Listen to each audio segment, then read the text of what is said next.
again soon. Thanks, Tom, once again for your hard work. Whilst Tom was signing off, we've had another driver change. The number 17, second in LMP, or I think they're second in LMP2 at the moment. D. Griffin has left the car, and GTP Compton has got in.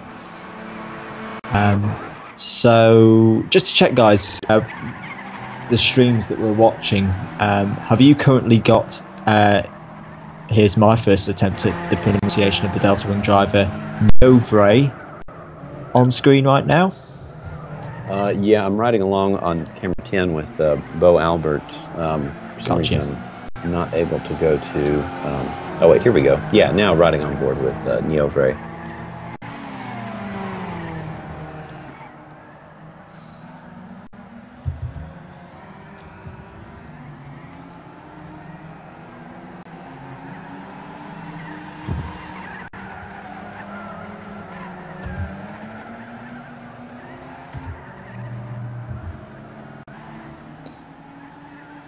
So just coming up to, so remember Tom said that the time on your screen is 10 minutes out, so we're coming up to 4 hours run, not 4 hours to go. We're a long way from 4 hours to go.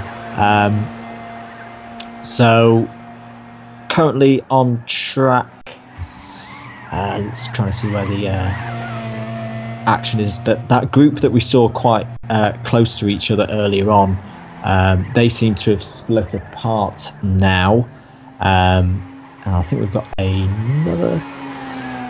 Sorry, no, we've not got another driver change.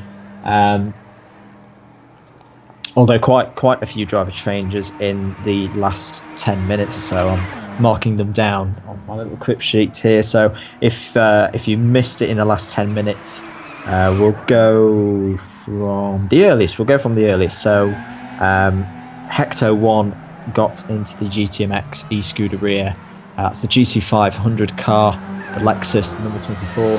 He got in place of JMML.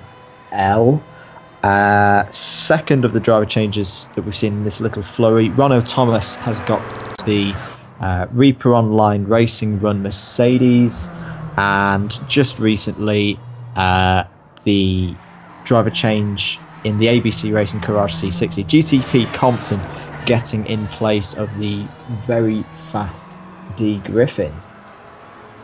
Rain starting to get, well, looks like it's starting to get heavier, still 0% surface water on the track at the moment, but you'd probably suspect that that situation will get worse in the next 10 minutes or so. Yeah, turn 1's looking damp now.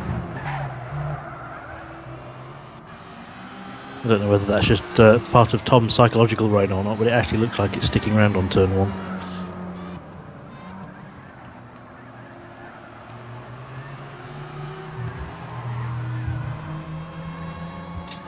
Managed to get a bit of lobby coverage on my second monitor at the moment. Action to tell you about, currently just about to come onto the banking now. You've got 3 cars fighting it out, 2 GT500s in the shape of Teamwise Racing, and I believe it's Scar Honda as well, and also the black, I think that's the black one, the black Mercedes is Reaper Online Racing, isn't it? It is, yes.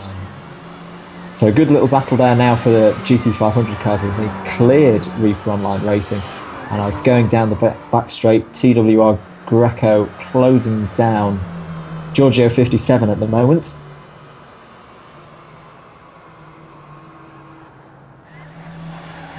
Now can TWR Greco get a good run out of the last corner? Rain's still falling, but at the moment no spins at all so far due to this rain, as Giorgio goes into the pits. Giorgio into the pits in for Honda's Scar Racing team, and I think Greco will be quite happy about that. He's got a clear track in front of him now and he can press on. Got a question in the YouTube comments about local drivers versus network drivers and whether there's an advantage.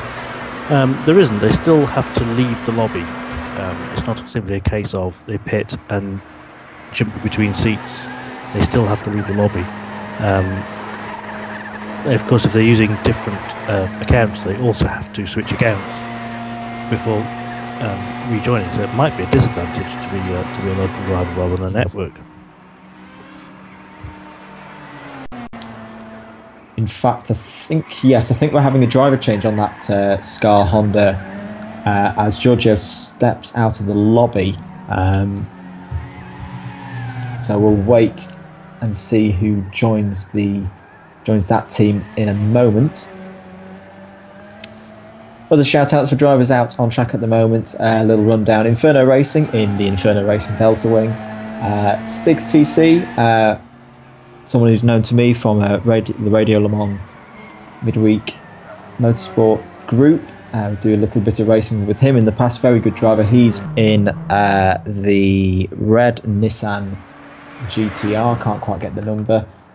Just a little update on that driver change. The War has stepped in, so I imagine that's him going into the Scar Honda Racing team's entry. Neovray in the other Delta Wing, that's the black Nissan Delta Wing. Hecto 1 recently joined the lobby in the GTMX Scuderia. That car is growing on me. I don't normally like green liveried cars, but there's something about that car I quite like. Also out on track, who else got out? GTP Compton, he's on track as well. He's recently joined in the LMP2 Courage C60 run by ABC Racing. Pfeffer in the TNR Nismo entry,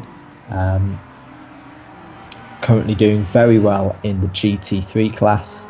Ronno Thompson we've mentioned in the black Mercedes number 42. One of very few Welsh drivers, I believe. Friday GTRP in the Avalerion Audi R8. And in number 43 we've got Greasy 07. That's the Bitter Rivals Racing. Just going back to, I know we've had discussions about flags tonight. The 43 are all New Zealanders, aren't they? Yes, I think so.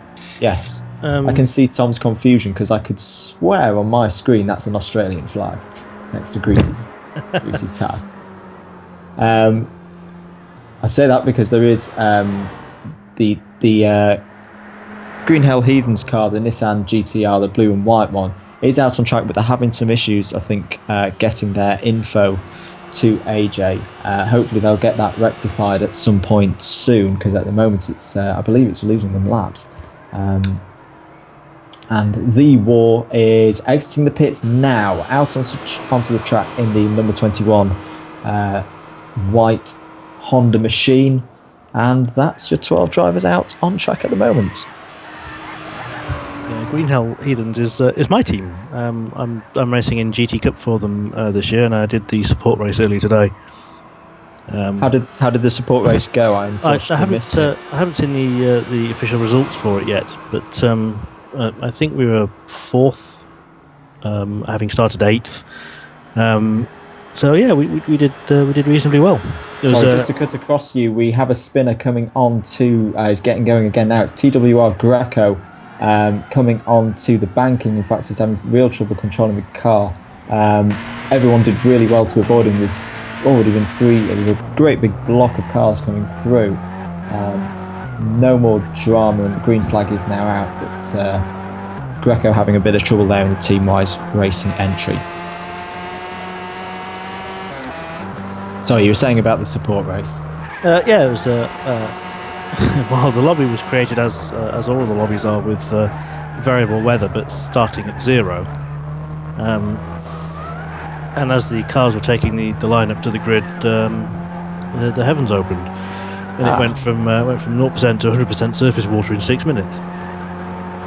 So we had a 10-minute delay on the start of that one, while everyone went and gathered rain tyres for the start, but more or less the first hour was entirely wet, which made for some fun for my teammate David Brooks.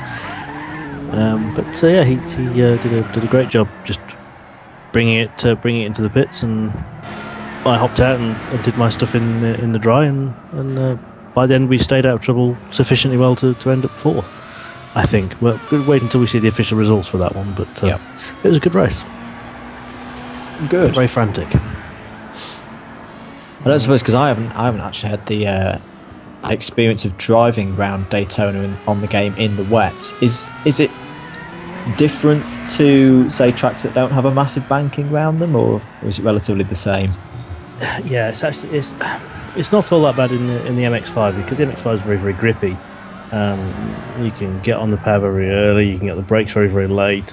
It's just a nice car to drive whatever the weather, really. As long as you've got the right tyres on it, it's fine. I can't really say for how well the Delta Wings are going to react to a very wet banking. But it does seem to have stopped raining. Yes. Can you still see the spits and spots? Sorry, I've sorry to cut across you again. I think one of the Delta Wings was off.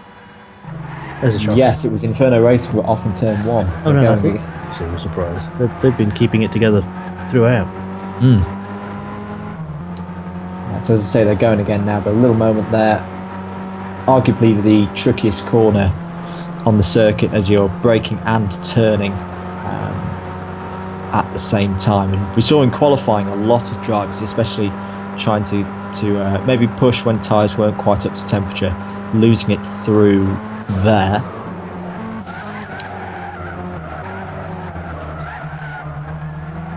So sorry, you were just finishing about the MX-5.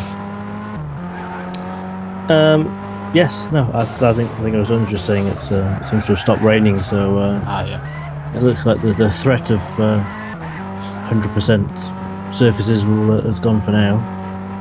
I still think there's a couple of little spits and spots, but it does seem to have gone. So if you've just joined us, welcome to coverage of the 2015 GTPlanet Endurance Series 24 Hours of Daytona. So far I reckon we're just about across the 4-hour mark now. We have, yes. Yeah. 2 Andrews with you, both from Sheffield. Andrew known as Andrew the Blade, and also Famine with me here in the commentary box. Have we still got Jordan around with us? Yes, we do. Yes. Still here. I think we've got Kevin joining us soon as well to report from the pits and read your YouTube comments. Do keep your YouTube comments coming in. We'll try and answer them and answer your queries as quickly as possible. And if you also want to get up-to-date news from our race organizer AJ, you can follow him on Twitter at GTP_AJ, and also the official GTPlanet Twitter as well. That's GTPlanet News. As Inferno Racing enter the pit lane, I can see on my screen here, he's going again now.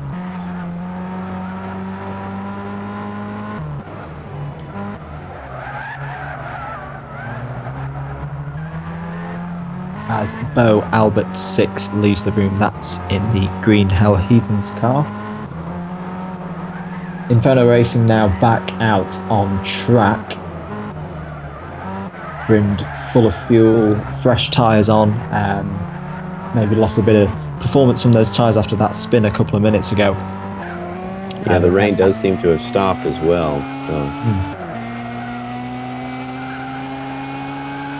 I think anyone who's recently just joined their teams, I mean, we've had 4 driver changes in the last 45 minutes. I think they'll be quite glad to see that, because this low-level light is tricky enough to get used to, but a bit of rain involved would really have made things tricky.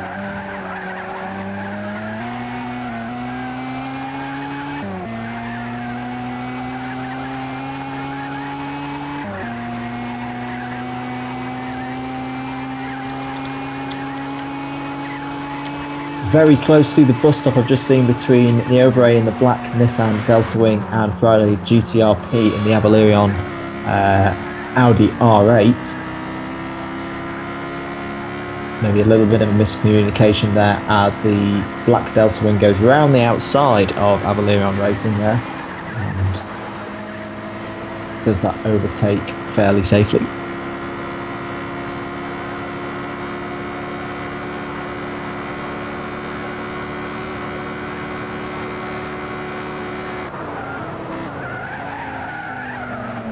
Little bit of a battle to tell you about in GT500 out on track. I don't know if it's for position or not, but GTMX Hecto in the GTMX Scuderia Lexus is really hassling TWR Greco Teamwise Racing in the other Lexus. They're just coming onto the banking now. The back end of that French TWR car looking very lively. And I'm going to stay on board with this as they're just coming off the banking onto the back straight now.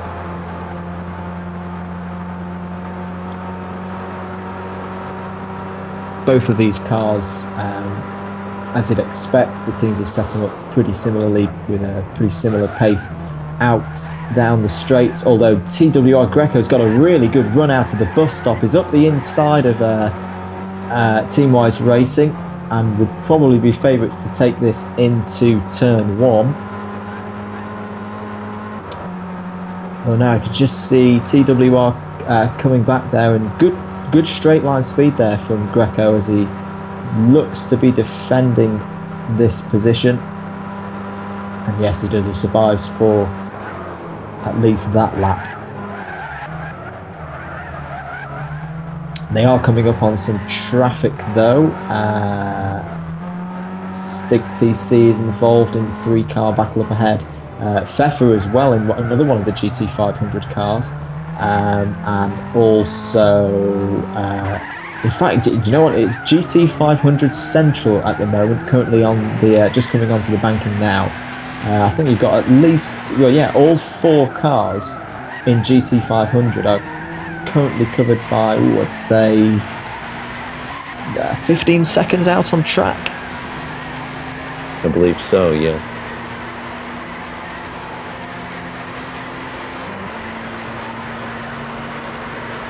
And so far, so good from what I've seen. Clean racing from everybody, which is really good to see. Oh, sorry, I just realised TNR aren't it, but TNR's a GT3 car, isn't it? And Nissan SSR are the GT500 car. That's me getting the classes mixed up. But still, you've got Lexus TWR, Nissan SSR and Lexus GTMX all in close proximity at the moment. And yes, I've just checked, Honda Scar are involved in that battle as well.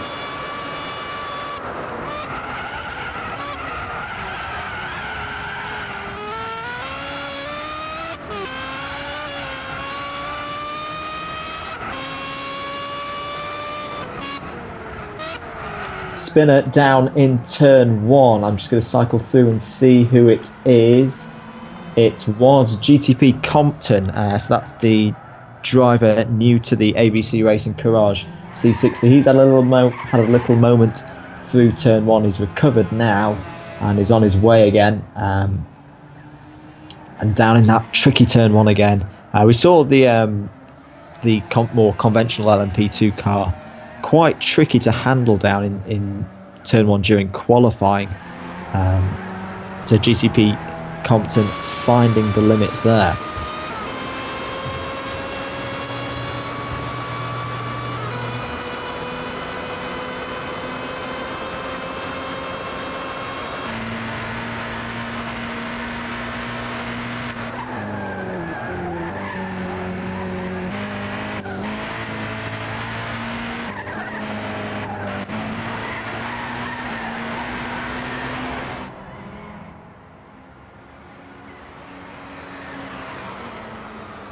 So going back to that battle in GT500, at the moment the two closest cars to one another are Stig's TC in the SSR Motorsports Nissan GTR and the War. Stig's TC massively locks up going into turn one. He's got away with it and come out of the exit of the corner unscathed. But the War, the Irish driver, will be really sensing an opportunity here to take on Stig's TC. And I think might be struggling with the back end of that car, actually. It seems to be moving around a lot. In fact, if my eyes don't deceive me, on my screen anyway, the War and Scar Honda are on intermediate tyres. Is anybody else seeing that? Yes, I see that.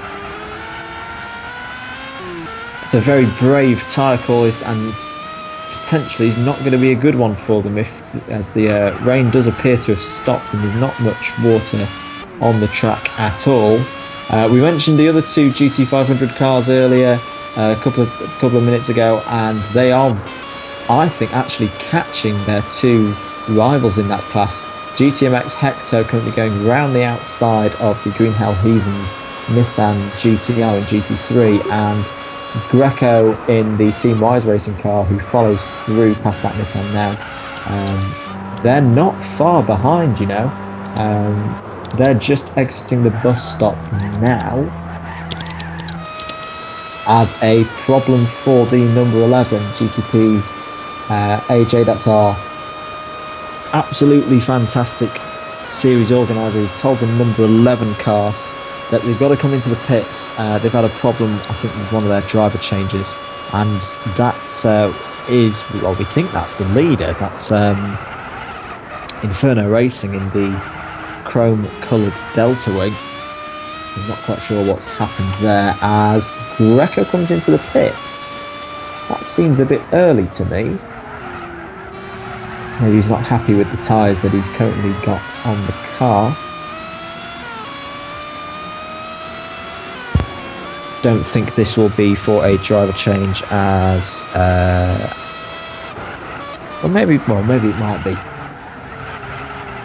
Sorry, for a second there got Greco and Hector mixed up. It's Hector who's recently joined and had a driver change, but no, Greco on his way again.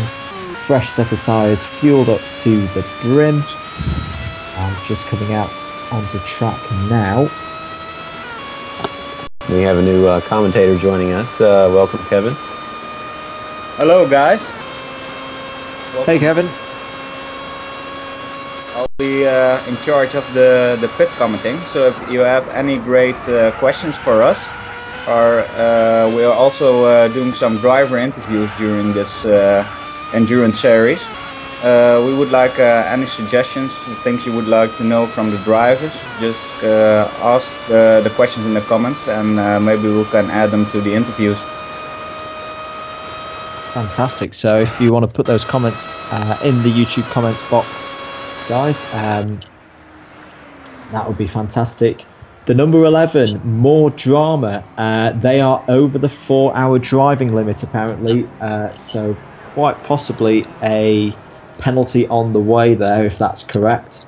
I'm sure AJ will let us know as soon as possible what the decision on that is going to be.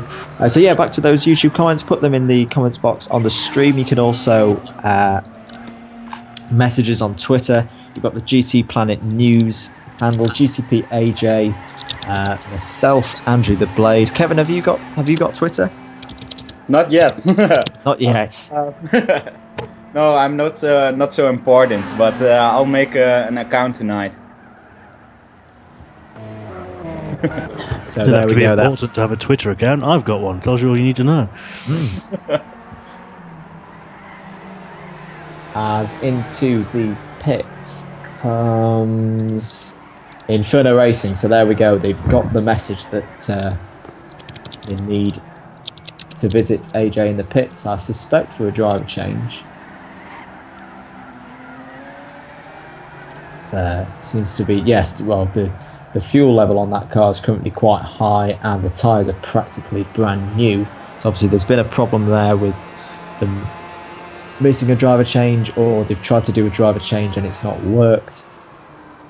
But not good for a team that's been having a really good race so far, heading up the field after 2 hours. Those results that came out officially about 20 minutes ago. So they'll be hoping to get those problems rectified as soon as possible. Stiggs TC is in as well in the GT500 SSR Motorsports Nissan. Fueling up now. Bit of wear on those tyres as well. And away he goes again.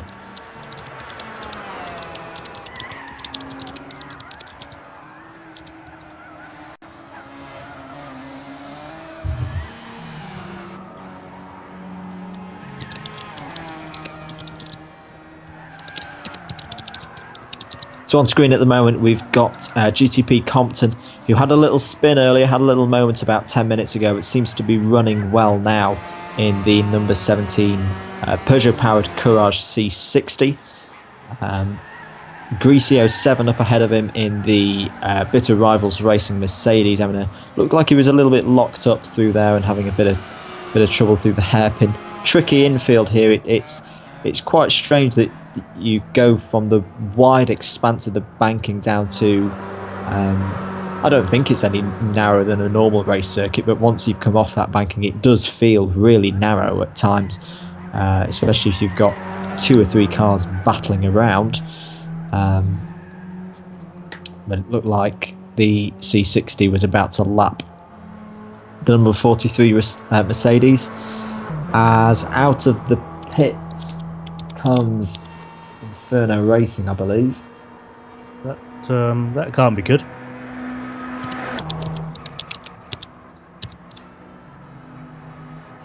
He's literally just pitted because he's over the 4-hour limit.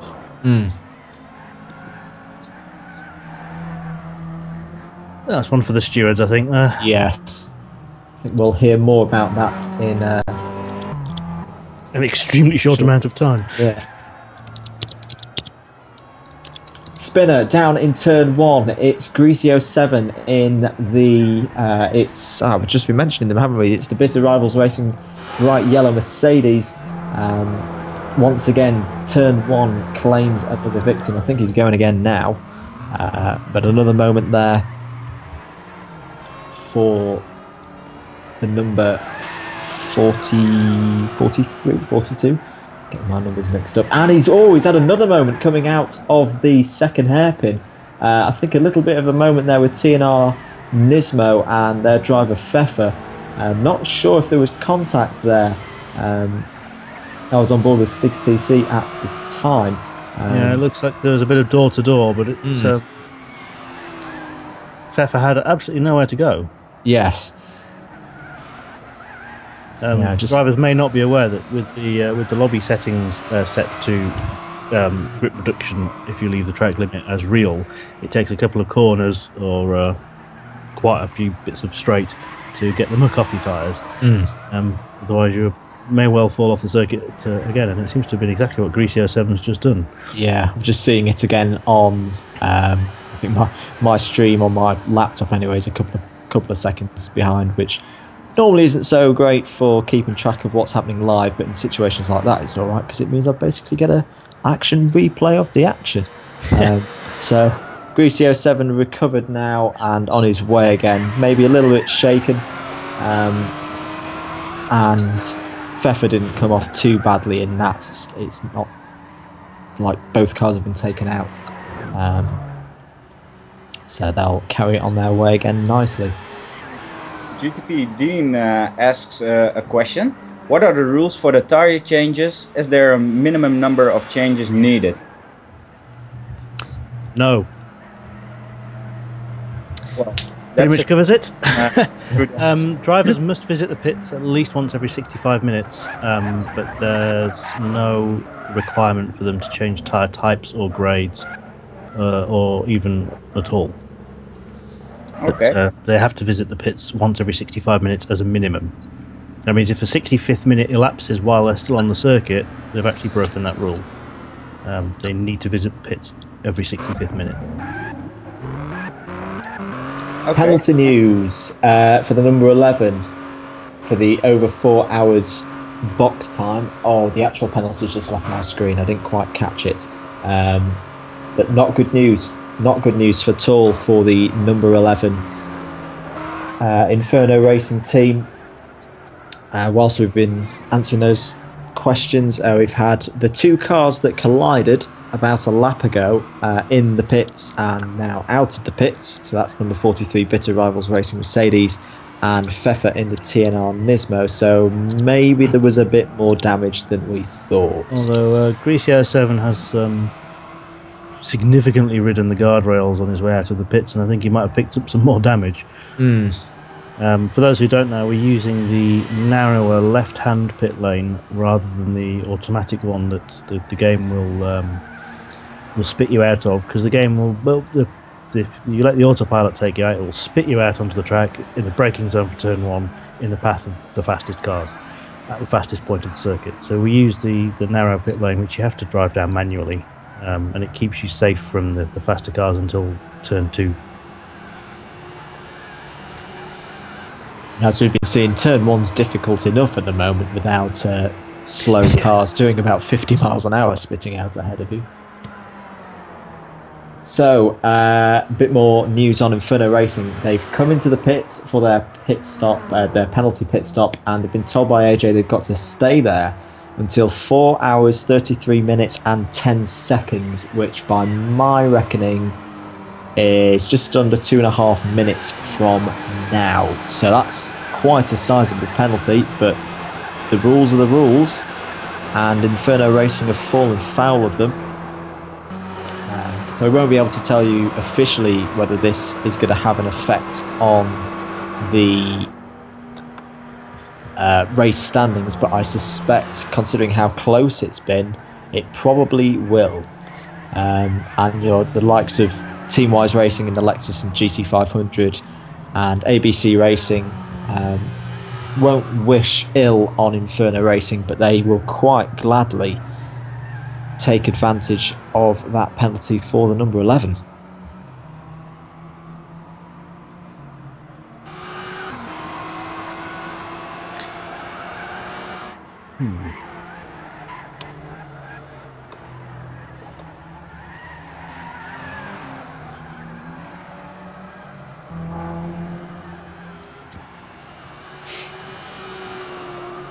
I'm not entirely sure what's going on with the Inferno team, but one of the comments suggests that all of the drivers use the same PlayStation Network ID.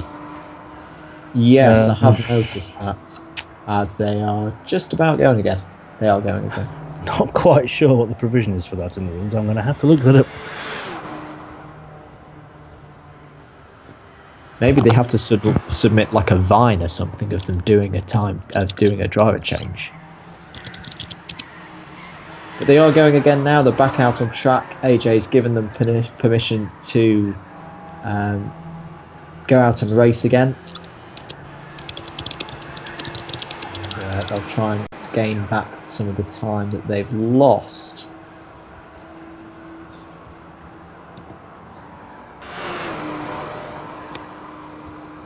In the meanwhile, I would like to ask a question to our viewers. I'm really interested to know what you guys think is your favorite moment so far in this race. I know what my favourite moment is. Please. Having come in about an hour and a half ago. Yeah, please share.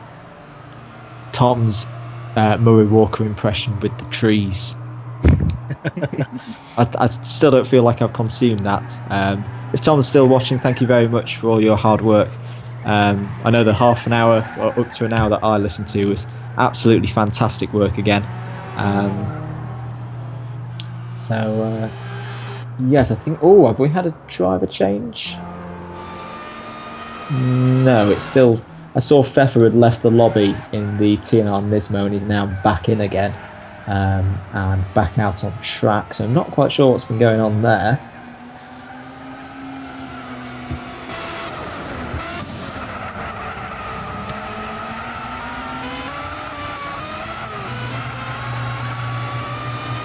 But do get those answers coming in, guys, if you're watching the stream and watching it on YouTube. What's been your favourite moment of the race so far? And Kevin will keep an eye on your comments and deliver the best ones to us. How many people have we got watching the stream at the moment, Kevin? I'm sorry, can you come again? How many people have we got watching the stream? About 120 right now. Wow. But we've got a good like ratio since we've got 100 thumbs up. So people really like what they see here. Also getting some comments on the battle between the TNR Nismo and the RA, the Cavalerion Racing. Yep. People think that was a really great battle, the beginning. It was. I think I caught just the back end of it as I got home, but just the sound of that having gone on for almost 3 hours, that sounds pretty special. Yeah. Really great, real fun to watch. It's my favorite as well.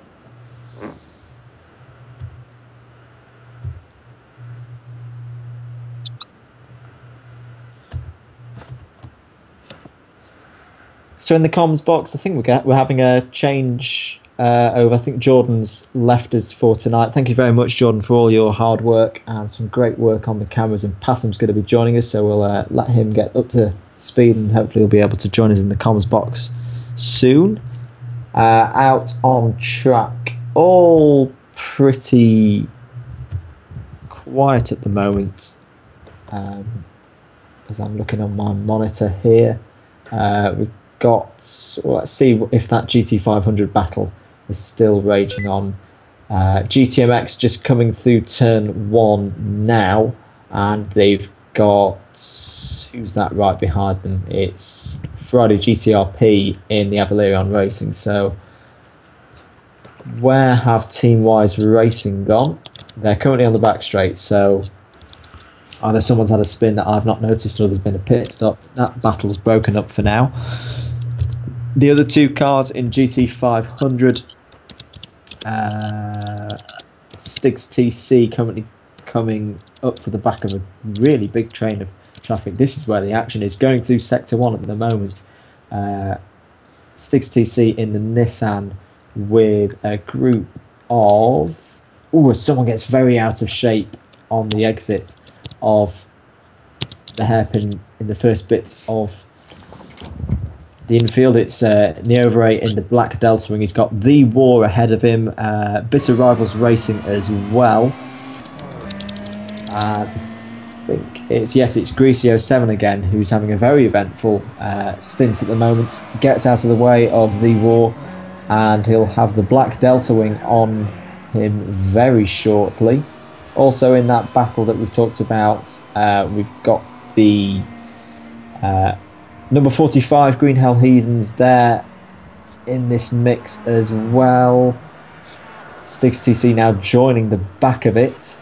The War, as we mentioned, is someone's making a lot of smoke up ahead. I think it's the number 45 Nissan. It's usually a Delta Wing. Yeah. GTP Compton involved in this battle as well, just looking to lap the number 45 as he does so, just coming on into the tri-oval there.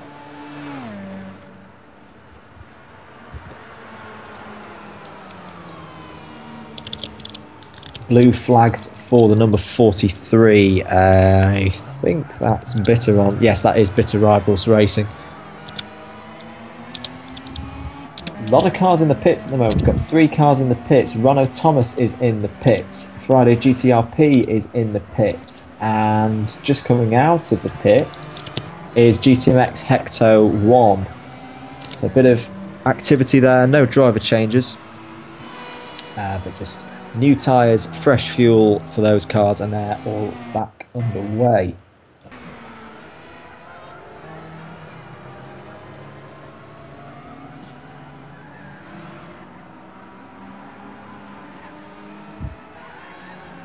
The train of cars at the moment led by GTP Compton coming on to the banking now.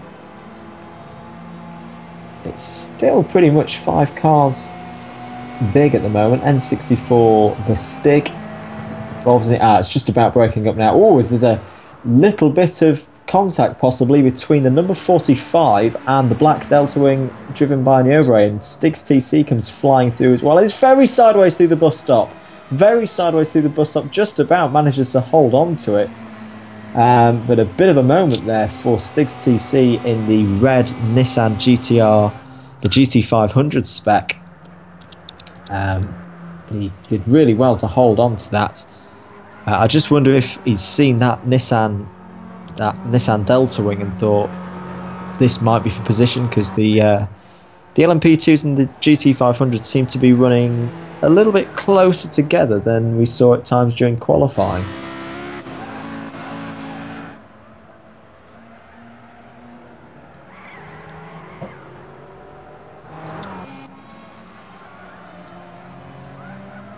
By the way, we've got someone asking what will be the prize for the class winners.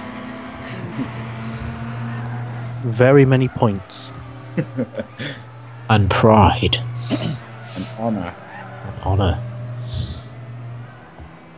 By the way, remember earlier I said I didn't have Twitter. Well, now I have. It's at GTP_Dutchy. There we go. So if you want to send your questions to Kevin, all you have to do, type your little question, make sure it's under 140 characters, and tag GTP_Dutchy. And Kevin will get your questions, feed them to us, and we'll hopefully know the answer. Indeed. And he now has his first follower and his first retweet.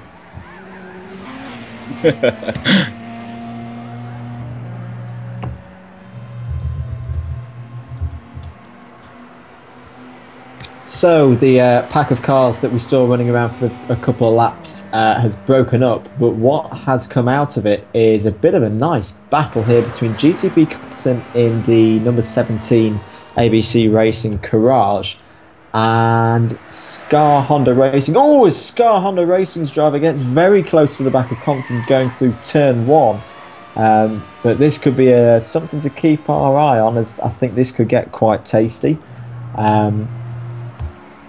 Into the pits comes, just cycling through, the Delta Wing, the Nissan Delta Wing of Neobre, fueling up, getting some fresh boots on that original Delta Wing, and will hopefully be on their way shortly.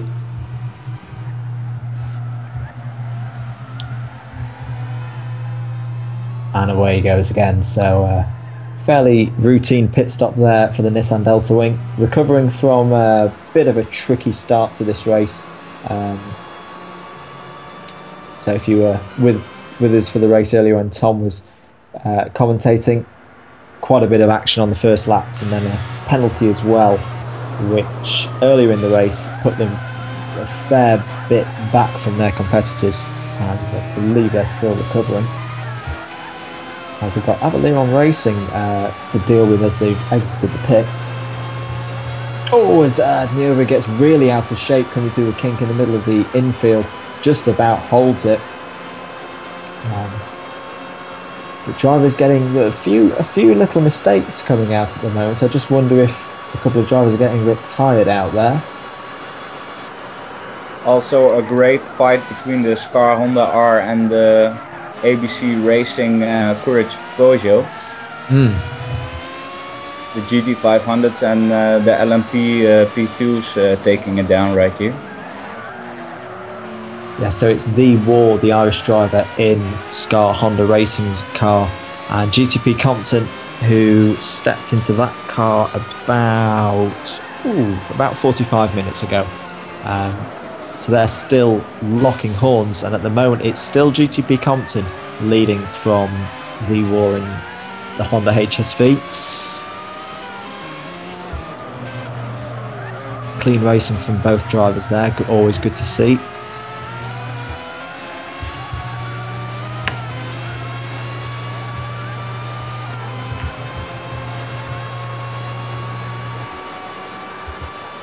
Scar Honda Racing looking around the outside of GTP Compton onto the main straight. Oh, did the War just touch the outside wall there, quite possibly, and has tried to go around the outside. Oh, that's a brilliant move. That's absolutely fantastic. He's gone round the outside of GTP Compton through the bus stop.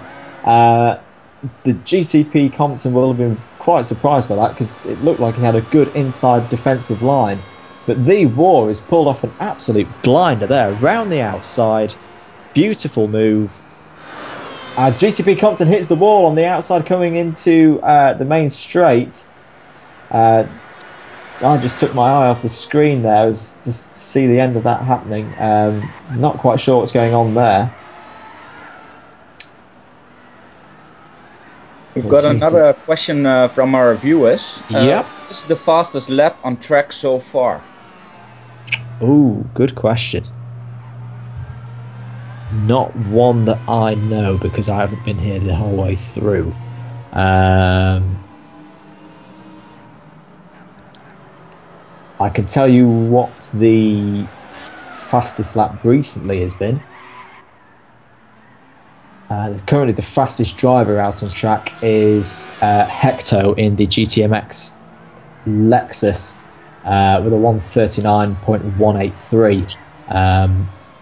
I'll get back to you on that and see if we've got a official fastest lap. We did see some 36s earlier from the Inferno Delta Wing. Currently that car's... I've not been in the lobby throughout. That question. Ah, sorry, I tell a lie actually. The fastest driver in terms of best lap whilst they've been out there is Niovre, 1:38.2. I was looking at the wrong column on the old timing, but yeah. So currently, fastest driver out on track for this stint anyway is Niovre in the black Delta Wing with a 1:38.2. Okay, thanks for sharing the answer. Yeah, there was a 136 something earlier for the Mazda Delta Wing, but I've not been in the lobby throughout, so I don't have access to the fastest lap times.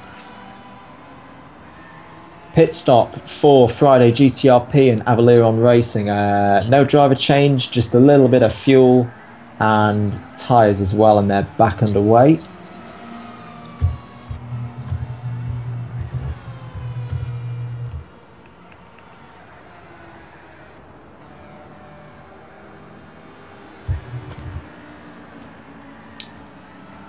Just looking back to that battle between the Compton and the War, and at the moment it looks like the War is steadily pulling away. He's got a fair number of car lengths ahead of GTP Compton, but GTP Compton still has the War in sight. Seems to have recovered from those issues. It might have just been a bit of lag on my screen. It made it look like GTP Compton had hit the wall coming through the tri-oval, but still fairly close, and still both those cars running well.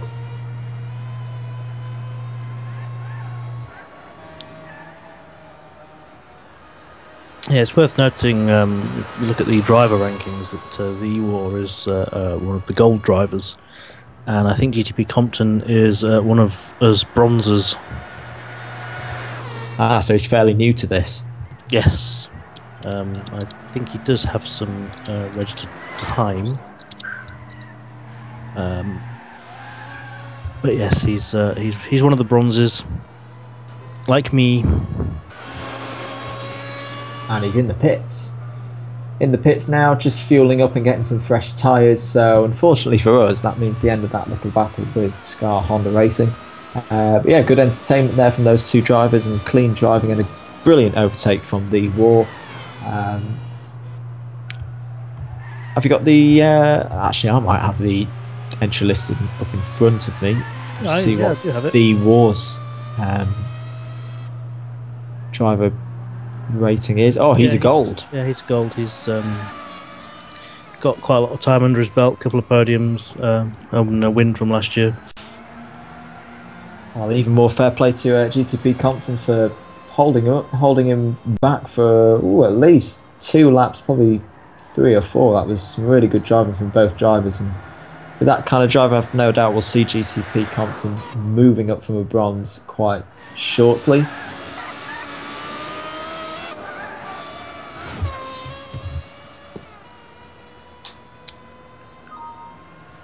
So everyone's quite spread out at the moment. No battles particularly to note. Yeah, there haven't been any particularly major positional changes for the last hour or so. There's been some toing and froing between the GT500 Nissan and the Mexican Lexus SC430.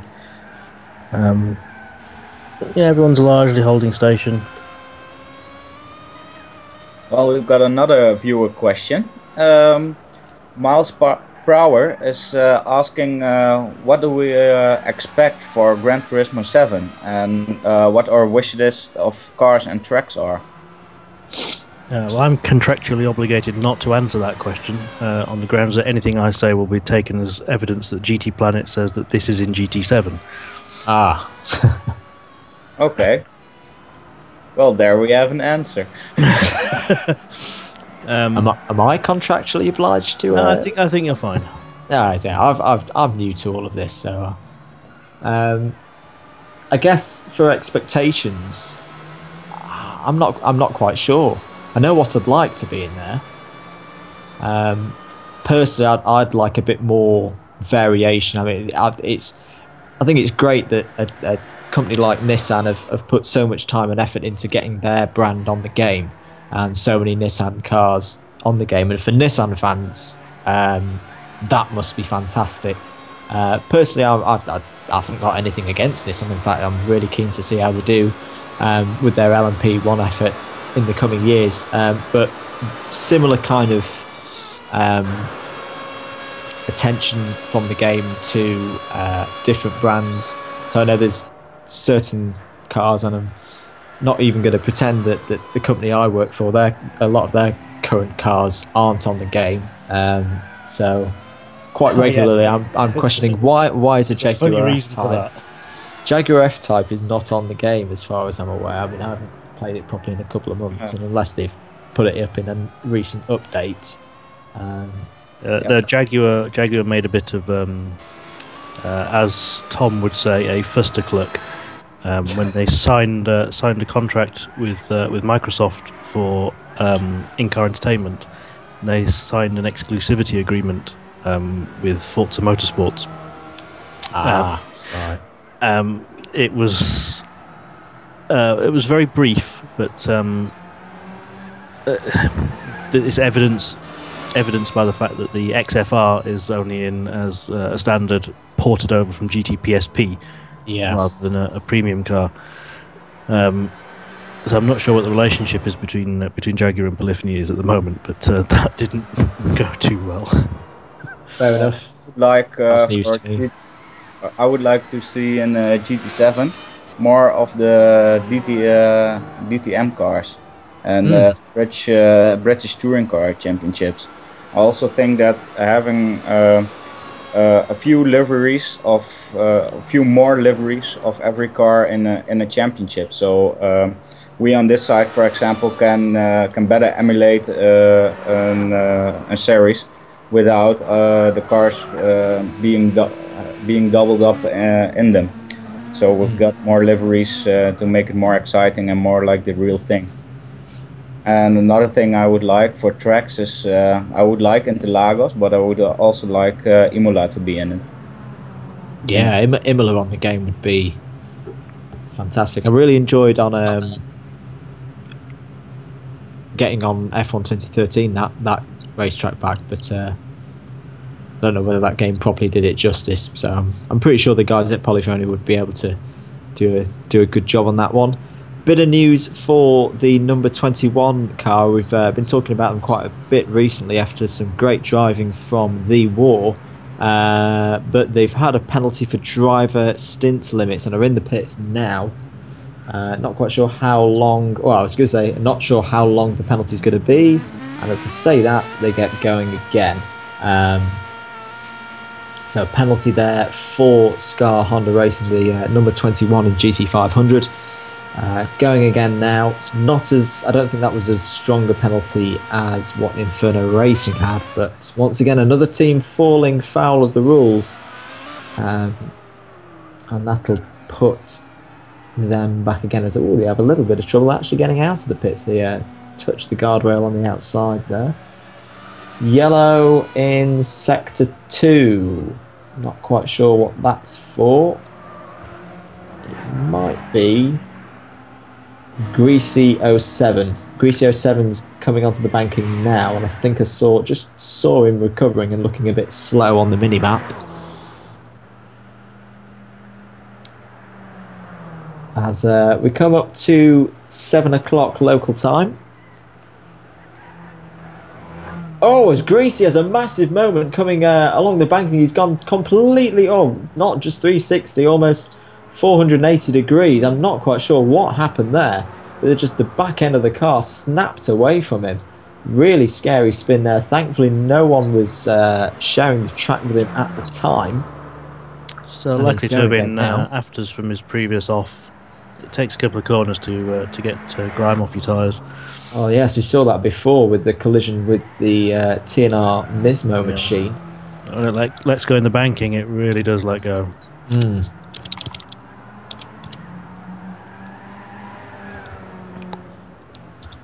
So if you've just joined us, welcome. This is the stream of round 1 of the 2015 GTPlanet Endurance Series, the 24 Hours of Daytona. We're still in the early stages. We had a bit of a delay at the start of the race, so the timing on the screen at the moment is a little bit out, but we're probably in real time. We've got about 19 and a quarter hours of this race to run as Greasy07 enters the pits. But if you've got your questions, burning issues in your mind, and you want to get some answers, then our man Kevin in the YouTube chat, he's ready to take those questions and deliver them to us, and we'll try and answer them as accurately and quickly as possible. You can also contact us over Twitter. So you've got the GTPlanet News account. That's got all the latest news from everything GTPlanet on there. GTP_AJ, our race promoter, he's got his account as well. You've got my account, Andrew the Blade, and also the brand spanking new, just for today, just made today, GTP_Dutchy, which is Kevin's account. Andrew, what's your account? I've forgotten what it is. GTP_Famine. There we go. So that's all your Twitter links.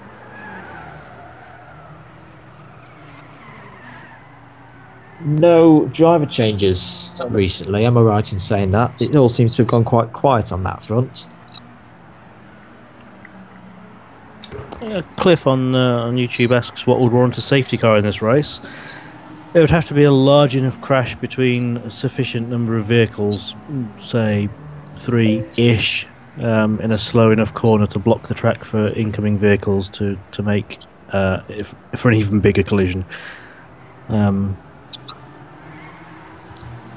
Yeah, if we had a prolonged spell of heavy rain, that might make it worse. I just realized one of my wishes for Gran Turismo 7 has already been fulfilled. After watching the Spa 24 hours, I wish for a proper safety car instead of that big safety jacket yellow 4x4 which AJ was driving. Oh yeah, Vogue's a lovely car. I think the M4 looks better. Yeah, we could, unfortunately, with tuning prohibited in the support race, we couldn't use it because the light bar qualifies as tuning. Okay, the Corvette was better as well. Yes. Just remembered one of my my wishes for GT7. I would quite like to see the offline endurance races come back. Yes. I'm not quite sure what the reasoning behind those not being in GT6 was, because it's I know it's not for everyone, those races, because they are such a task to complete, but well, I have my suspicions as to where they've gone. I guess the most obvious, but also unrealistic functionality would be a multiple driver endurance opportunity built into the software itself. Yeah. I mean, my suspicion is that it's been removed from the game until B-Spec turns up, and you can co-drive with your B-Spec drivers. But also, if you check through the PlayStation Network trophies for GT5, the number of people who completed the endurance section of the game for which you get a trophy is so tiny that it's likely that Polyphony decided that because people weren't doing it, it's something not to include. Yeah, but it's possible we might see it come back with B-Spec whenever that turns up. We're a special bunch over. Even within GTPlanet, I guess there are a lot of casual players who never touch the stuff simply because they've got two crying kids in the room and a wife who's wanting to do the groceries. So they never. That's 3 people you can car share with straight away. Yeah. Fun for all the family. Except 3 of them can't drive. I'll have you know, my wife drove in Formula Woman. That's actually true. We had a race series called Formula Woman in the UK, and my wife did compete in a round of it. Okay. Did she do well? No. It was the format of the event that she turned up to was basically a half a day's worth of training and then the race in the afternoon. And she turned up for the race in the afternoon and obviously learned as she drove. So all the guys who were doing the training in the morning did quite well. I think it was Caterham's. I think it was at Teesside Autodrome, but I wouldn't swear to it.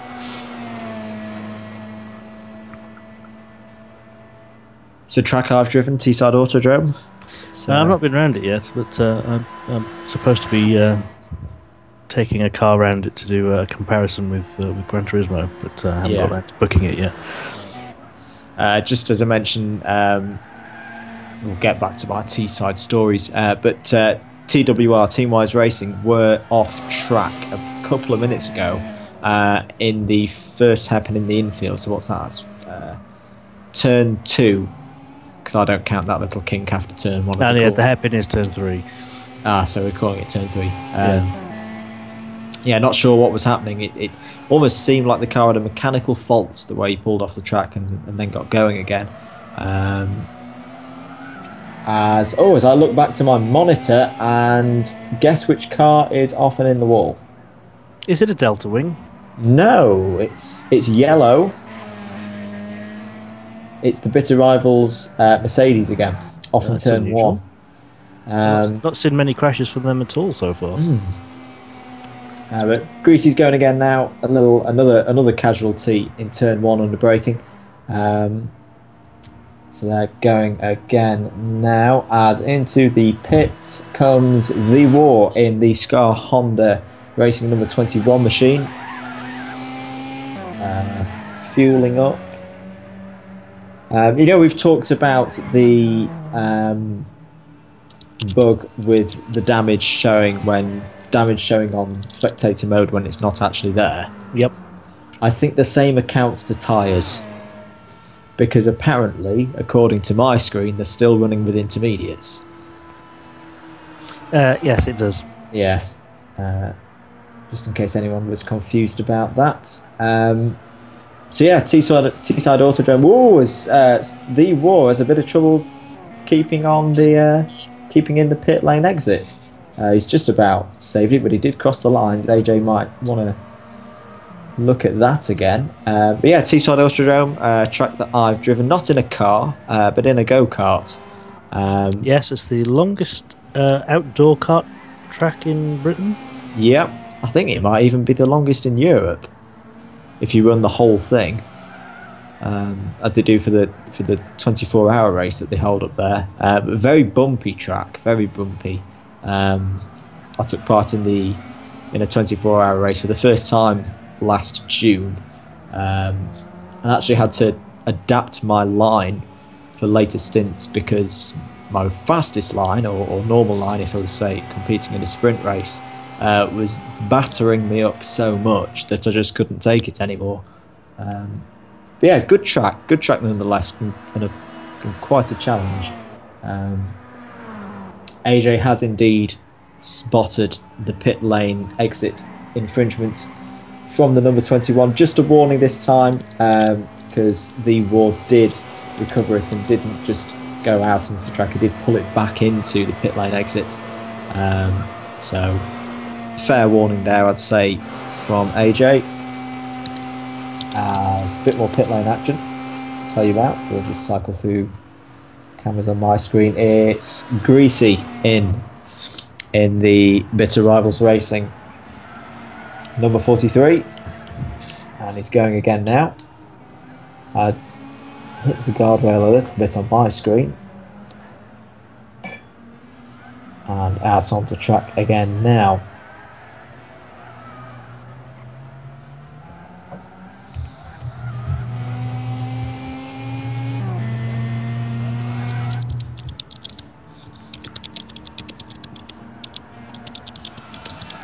Any more questions in the YouTube comments, Kevin? It's been a bit quiet, but I'm making up some questions right now. Good. First of all, I would like to ask the viewers which team they support or are being a part of.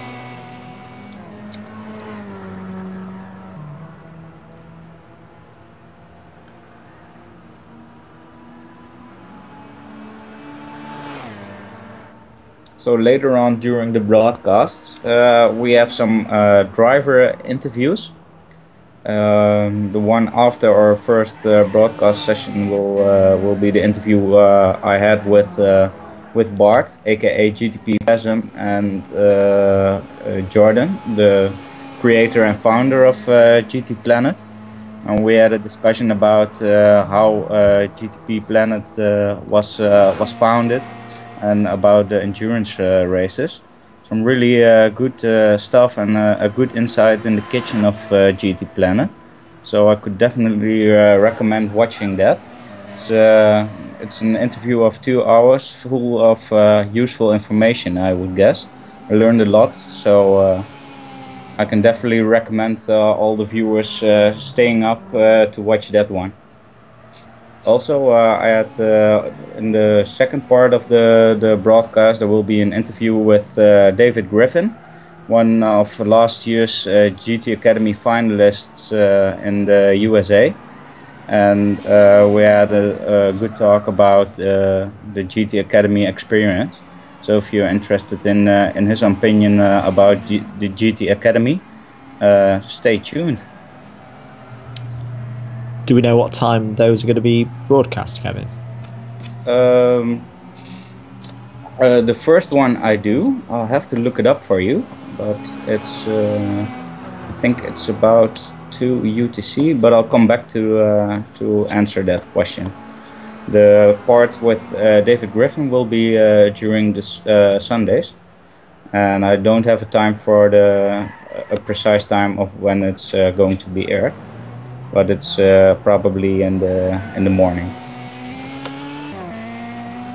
Well, keep ears peeled for those interviews, guys. A bit of a moment there for the number 11 Inferno Racing Delta Wing machine coming through the bus stop. Got a little bit deep on the brakes and a bit of contact with the wall. They're going again now, though. Although they're keeping pretty low as coming into the tri-oval. Are they going to come in the pits? Yes, they are going to come into the pits. And maybe a little bit of damage on that chrome-coloured Delta Wing. If you've recently joined us and are wondering how they're doing, at the moment it says they're leading on the graphics, but the graphics are a little bit behind. They have had a bit of drama though. They went over the 4-hour driver limit as part of the rules for the Endurance Series and had to serve quite a lengthy penalty. I think almost 3 minutes sat in the pits. We can't confirm that they've lost the lead, but it's quite possible that they have. So after a great start for Inferno Racing, not the kind of thing they would have want to be seeing as the first 4 hours came to the end. Sorry, Kevin. All represented in within the comments. I see some GT Max. I see the Green Hell Heathens. I see some Avalarion. A lot of GT3 teams, also the Delta Wings. So a lot of all-round support for our series.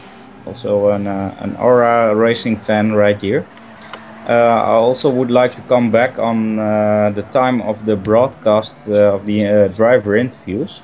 Yeah. The interview with me, Jordan, and GTP Pasm will start at 2 o'clock UTC. And it will last till about 4. So for some of us it may be a long night, but it's definitely worth it.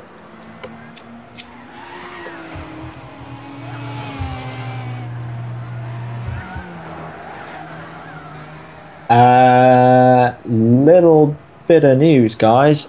I spot raindrops. I see some as well. Yes. Right. There's little drizzles. Now, earlier, probably at about, what time is it? Probably about 10 o'clock or 10:30 UTC. So yeah, just over an hour and a half ago, we did see some drizzle, but it didn't turn into anything more than that. The track didn't really get wet or anything like that. It just stayed at 0%.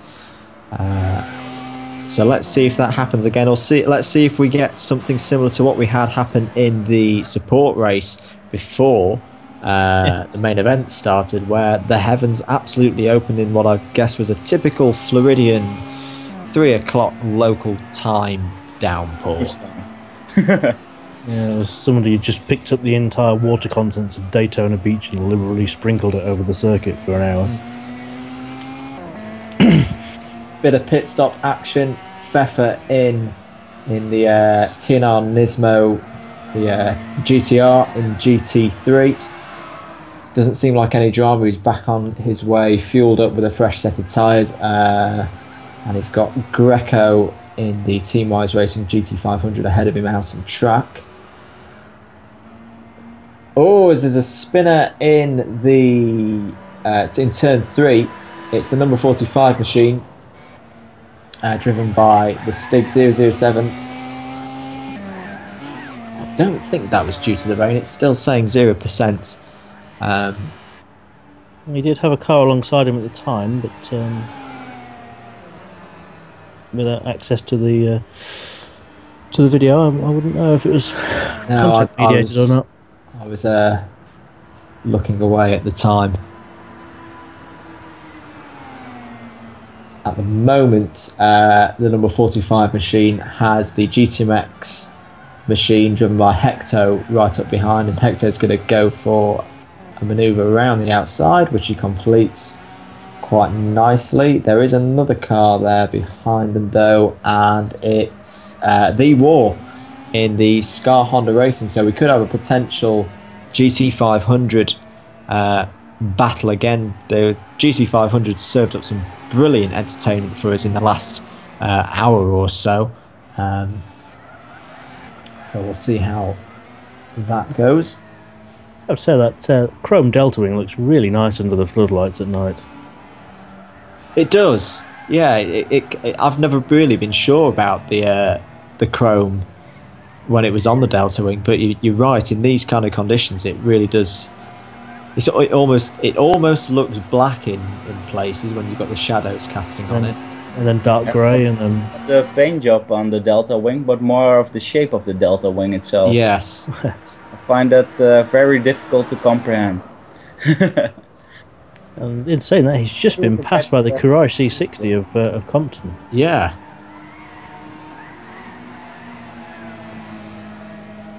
Inferno Racing's driver now going up the inside of Compton as they come out of the bus stop, and looks to have taken track position back. See more drops of drizzle, but no real elevation of the track saturation. No, but it does look like it's getting heavier to me. Yeah, it does. These guys are now side by side coming over the finish line at 186 miles an hour. Yes, love that. And it looks like Inferno Racing's got the position. But once again, GTP Compton, new to the series, bronze driver as his classification at the moment, doing a fantastic job in terms of being able to fight with these much more experienced drivers. As GTP Compton's brilliant traction out of turn 3. Inferno Racing's driver defends well through the kink and keeps Compton behind, but Compton really showing great skill and great driving in this stint. On the brakes hard, almost getting together with Inferno Racing, but not doing anything too dramatic. There's a bright yellow machine up ahead. I'm currently sat on GTP Compton's driver cam. There is a bit of traffic. I suspect it is the yellow Bitter Rivals racing machine, the Mercedes, as GTP Compton's trying to go around the outside. Oh, do you know that? He's done exactly the same to what The War did to him about half an hour ago. He's gone straight round the outside into the bus stop. Brilliant move. He had it done on himself about, as I say, half an hour ago, and he's just served up a brilliant move to Inferno Racing's driver there. Top marks to the bronze driver. It is Greasy 07 ahead, and I was saying that because I thought the back marker was going to get involved, but I don't think that will be the case, as Greasy gets really out of shape through turn 1, smoking the rear tyres. Still 0% on the surface water graphic. Compton gets past Greasy with no problem. Let's see if Inferno Racing can get past Greasy as well. Flashing his lights, and he does indeed get past.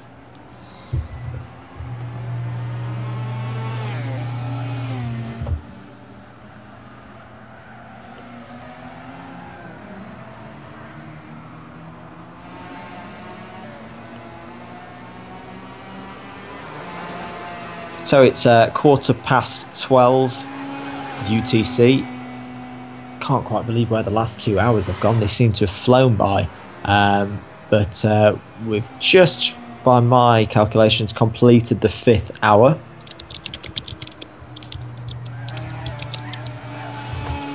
And wherever you are in the world, thanks for joining us. It's really appreciated all the support that we've had with this event, not just today, but the qualifying sessions as well, and the test session that we had at Willow Springs the weekend before that. If you want to get involved more with the series, then the place to go to is the GTPlanet website. You've got the dedicated section on the forum there to the Endurance Series, where you can chat in full detail to fellow drivers and folks like AJ and those who run the series. There are opportunities as well in races. I know there's a couple of teams specially set up for people who maybe can't commit to a full schedule, but maybe want to try out endurance racing on a GTPlanet. So if that sounds like your kind of thing, pop across to the forum and see how you can get involved. Sign up for Team Arrive and Drive. Yeah. Also, I've got a new question for our viewers. Uh-huh. I'd like to know if there are any drivers in our chat, how they prepared for this GTPlanet Endurance Series. Good question. I wouldn't know myself because I'm not a driver, not yet anyway. But yeah, if we've got any drivers in the chat or on the Twitter or on the forum, do get those answers. How did you prepare? How did your teammates prepare? What do you think you do differently next time? Maybe it's not going to be the only 24-hour race that we'll have in this series this year. So good question there, and we'll get you your answers as soon as possible. I have a question for you guys. Which particular endurance race are you looking forward to? I would love to see some action on the Nordschleife again, personally myself. But which one are your favorite races to look forward to? Is this part of our endurance series or Yeah, in the real world? Our endurance series. I'd probably say Nürburgring as well, because I think just the lack of light is going to be a real challenge. I mean, watching the real Nürburgring 24 hours the last couple of years, I find that race absolutely fascinating. Hard to follow at times, but yeah, I'd say Nürburgring for me. Bathurst. Okay. Since I'll be driving in it. Yeah, and it's on short notice, so you'll be involved quite some while in not a lot of time. So. Yeah, we did a Bathurst endurance race recently at one of the lands that we held, and it went reasonably well. So hopefully I'll be able to carry the form over into the GT Cup Megane that I'll be driving. Hopefully. Yeah, can you tell us a bit more about GT Cup Megane? Yeah, it's a twitchy little git. It's very, very squirrely. You dip a wheel off and yeah, you're in the whole world of trouble. A lot of the tuning that we've been doing to it has basically been designed to stop it being quite so twitchy on the power. It's actually fairly good on the brakes. But yeah, and obviously because I'm on an Australian team, we're all looking forward to Bathurst. And it's actually one of my favourite tracks in the game. You didn't have a choice. They made you like Bathurst. No, it's already been one of my favourite tracks in the game already. I mean, as we found out at Willow Springs, being in GT Cup is a little bit stressful, having to look in the rearview mirror for all the faster cars overtaking, and there's not a lot of room at Bathurst to let people past. So it's going to be scary. So haven't you woken up in the middle of the night all sweating and thinking of Bathurst? No, I laugh in the face of fear. Okay. In between, Animera replied to our question about how he prepared for the endurance series. He said daily practices for the last 2 weeks.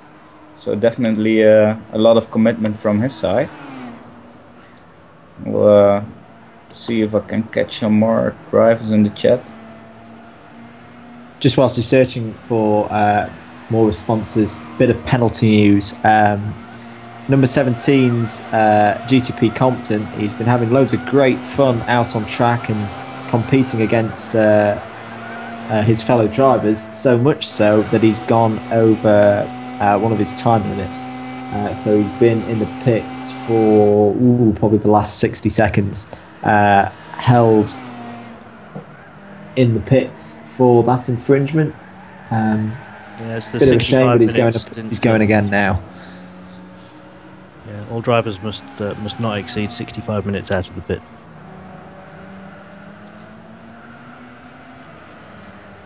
So the rain is still falling. On the screen anyway, it looks like fairly heavy stuff, but the track surface still reads at 0% wetness, if that's the correct term. Brano Thomas is in the pits, not talked about him for a while. A bit strange though. Still raining, but no surface water. Yeah. Maybe Polyphony Digital tried to play a trick on us and reverse the gravitation on this track. That would be impressive. Yeah. Downforce also would work the other way around. So then number 42 is back out on track. Ronald Thomas driving that Mercedes SLS. I was going to say the fact that we've not really talked about them much is probably a good sign in endurance racing. If you're not attracting too much attention, you're either not spinning off loads, or not being right at the front. You're plodding along, well, not plodding, as I see he's already over 100 miles an hour coming onto the banking, but getting on quite nicely is what I'm trying to say. And being nice and consistent with his driving at the moment, the British driver. Good flurry of cars I can see through turn 1, or just coming out of turn 1. At least 3 as the screen just decides to update. So we've got the 45 Nissan GTR involved, Inferno Racing back out on track as well. And the other car up ahead of them is one of the Delta Wings. In fact, we've got both Delta Wings pretty much sharing the same bit of track. So in fact, if we can switch across. So they're just coming onto the banking now.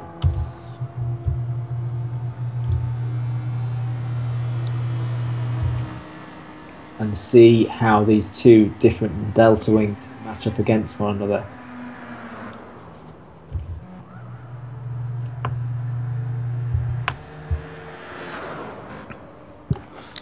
Right, I'm going to leave you for the evening at this point. Okay. And I'll definitely be on for the finish tomorrow, I think. Lucky you, I won't be. I'm heading up to see some family tomorrow, so yeah, I won't be able to make the finish myself. But thanks for all your help, Andrew. Yeah, it's been good fun, and I'll leave you with the wrong side of Sheffield. Oh, now. The Shots cup semi, fired, the shots double cup semi-finalist side of the city. Yes, the fourth best team in 2 competitions. Got to be in it to win it, or at least have a chance. I'm just annoyed that my local team, Middlesbrough, knocked out the team that knocked us out. Yeah. Just so annoying. Might just better than losing 7-0 to them, which is what we did earlier in the season. Yes, anyway, I'll catch you tomorrow maybe. But yep. If not, hopefully you'll be listening in. And best of luck to the Green Hell Heathens. Yeah. Not that I'm biased in any way.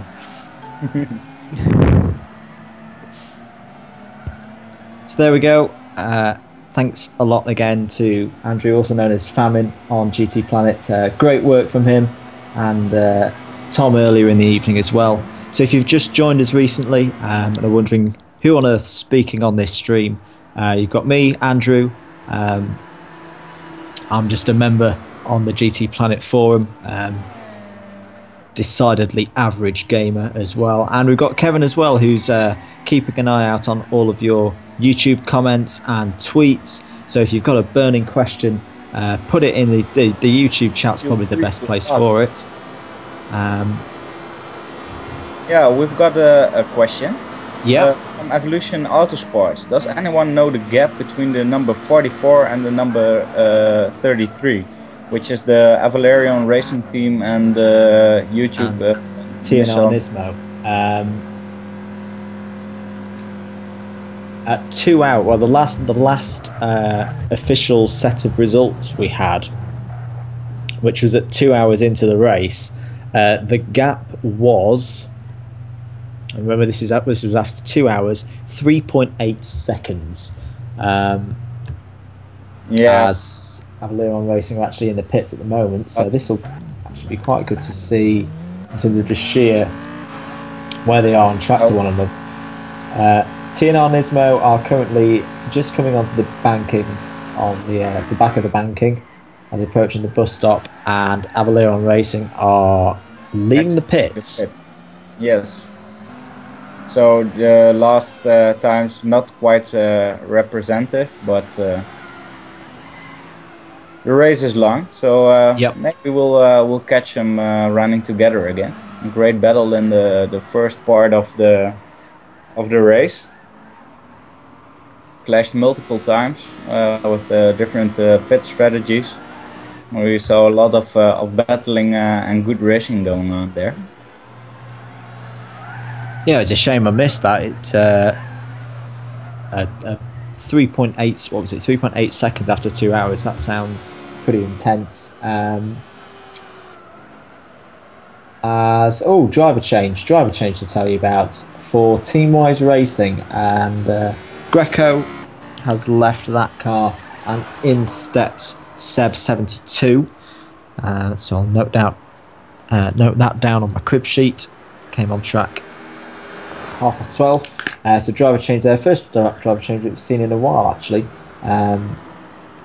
Just to give a bit more info on those two GT3 cars. At the moment, it's still TNR Pfeffer at the wheel of that machine. He started driving just over 2 hours ago.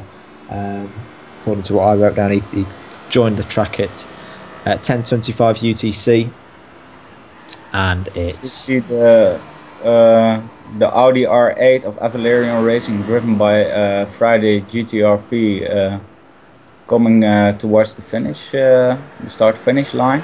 Yeah, he's been out on the track for a fair while as well. Yes, I think it will be around the 2 hour mark as well right now. Still a lot of images seeing the rain fall down, but I don't see the track surface getting any wetter. So no. Teamwise Racing and their new driver Seb72 back out on track. I'm just seeing now, as we've been talking about him, we're riding on board with Friday GTRP.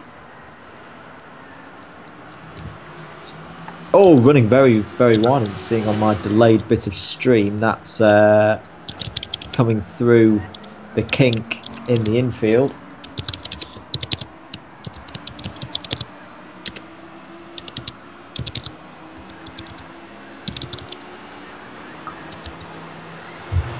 as it's getting a bit late right now for some of us, I would like to ask the viewers another question.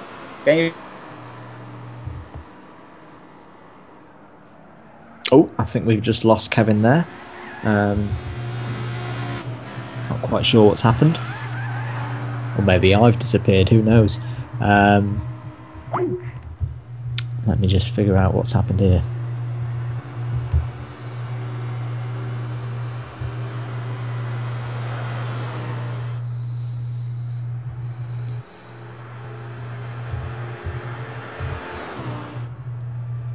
Right, I think it's just me speaking at the moment, so here we go. Give you a little description of what's going out on track at the moment. Couple of clusters of cars at the moment on the back straight. We've got Stig's TC in the SSR Motorsports Nissan, following the two Delta Wings. These two Delta Wings still going at it. I think one of them's gone off. I think it's the black one. It's the Nissan Delta Wing. It's Neovray has a bit of a moment coming through the bus stop and spins out. Kevin will be back with us shortly. In the meantime, also battling in close quarters out on track, you've got Friday GTRP in the Avalerian Racing Audi R8 being closely followed by Greasy 07. So this is a GT3 battle, Audi versus Mercedes-Benz. Greasy 07 has had a bit of a tricky stint. He's had a couple of off-track excursions. So let's see if he can stick with the pace of Avalerian Racing, one of the leading teams in GT3 that we've seen in this event anyway. And very impressive driver lineup. So they're just coming through the bus stop now, and out onto the banking. And Greasy 07 in that number 43 Mercedes looking like he's got good pace here at the moment. Keeping it tidy, keeping it clean, which in this form of racing, endurance racing, is probably more important than sheer speed. Keeping the car out of trouble, out of the walls and out of the pits. That's the way you win endurance races. So who else is battling out on track? As I think Greasy gets very wide. Yes, he does get very wide, and he goes completely 360 degrees. through turn one. Really unfortunate there for Greasy. I've given him the commentator's curse there. I was just saying how well he's been doing, and he loses it through the tricky turn one. Rain still continues to fall with and still 0% track surface water.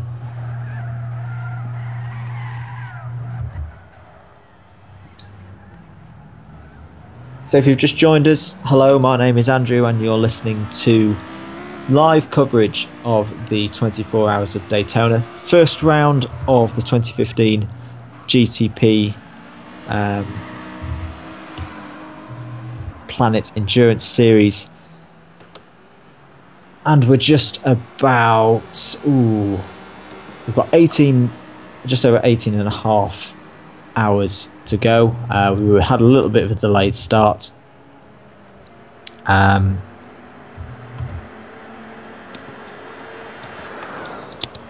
So if you're wanting to send your questions to us, there's several ways you can do it. So you can put a question in the YouTube chat. Kevin, when he's back with us, will be able to pick those up. I'm back right now. Ah, you're back. Fantastic. Yeah, I have a freeze of my laptop, so always nasty. But it's all fixed now. I don't think we had too many question I had calls. Was could you please share us your funniest quotes on the GTPlanet with us? As we're approaching well past midnight at some places, would like to add some humor to the stream. Ah, okay. That's not a great one for me because I haven't been on the website for that long. I can share one of Team Avalerion's drivers. Yeah, go ahead for it. Was GTP Mini Stiggy, who said you just need to go around the bendy bits faster. That was a great description of how to do a lap. Great advice.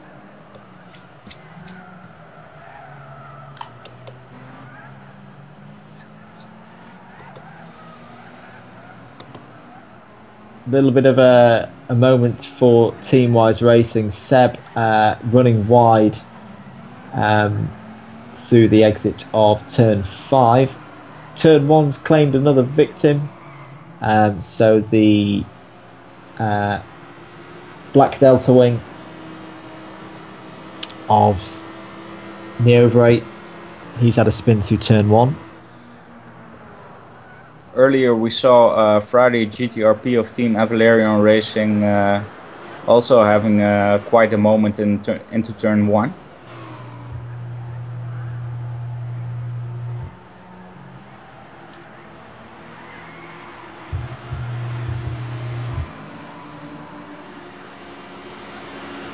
So on screen at the moment we've got a bit of action for the Audi R8, the Team Avaleron racing with Friday GTRP on board. Greasy 07's back up behind the Audi R8, so he seems to have recovered from his little spin. Yes. But I wonder if this will be for a track position. I'm not sure whether it will be with the number of incidents that Bitter Rivals Racing have found themselves involved in. So they just unlapped themselves. Yeah. Okay. I don't see the car anywhere near some lag.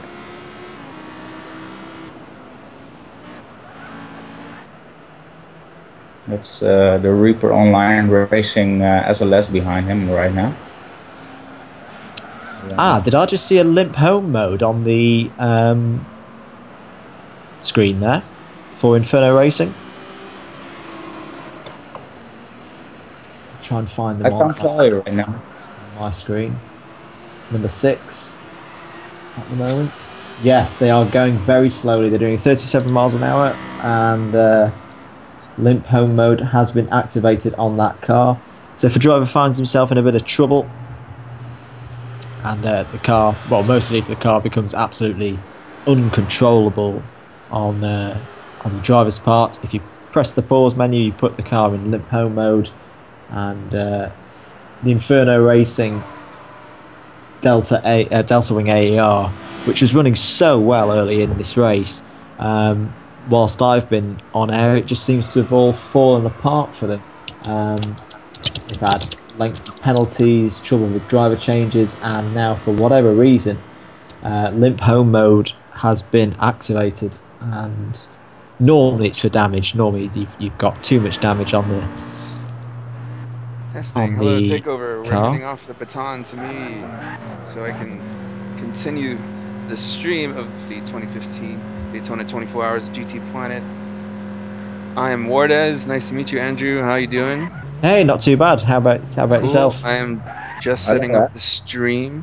It's extremely complicated set of steps in order to get the stream to switch off over to me from Europe.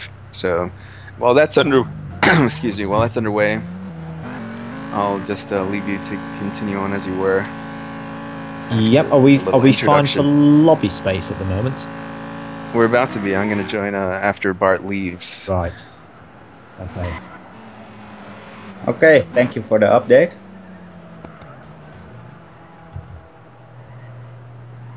This is the first time that this has ever been attempted. This is a monumental step in the history of endurance racing on Gran Turismo. 2015. Let's do it, February 1st. Bit of news on the weather front. It started to have an effect. We've now got 2% water. Struggle to figure how to describe this. Are we calling it surface water content? Yeah, let's go with that. Surface water content at 2%, and we're seeing quite a few drivers having moments as well. I've seen Ronald Thomas has been off-road. There's someone off in turn 1 at the moment. It was, as they've got going again now, GTP Compton. So it looks as if conditions are getting tricky out there. 3 cars in the pits. At the moment, we've got the. Curious about. We just saw the Friday GTRP in the Audi R8 of Avalarion Racing exiting the pits as the track surface got wetter. Yeah. So I'm curious about how that's gonna affect his times and his stint, and on which tires he's on. Yeah, lots of cars coming into the pits at the moment. Racing hard, as we can see, but. Yeah, if it starts raining harder quite fast, maybe he could have some trouble on struggling with his tires. So. Well, looking at the mini map at the moment, it's all going on. The 45's been in. Stiggs TC and SSR Motorsports, this car has been in. V-War in the Scar Honda in. There's been a car off in turn 3. I'm sorry, I didn't quite catch which one it was. Ronald Thomas is in the pits, just leaving now, and who else is in the pits? I think I've seen in the last minute at least 5 cars come into the pits. Full course yellow and SCD. Is that a safety car? Yeah, safety car. Yes, so we've got a safety car.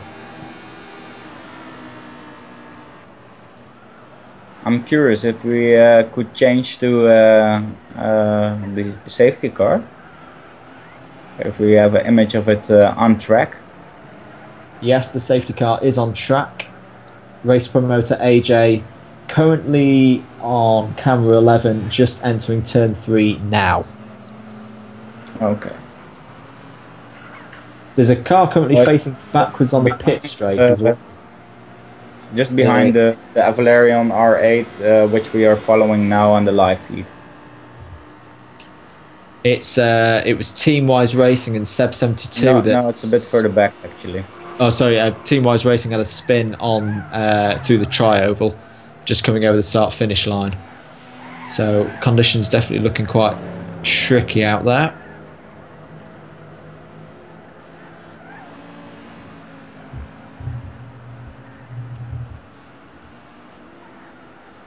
As we are now on board with TNR Pfeffer, as we see him making a slide on the banking.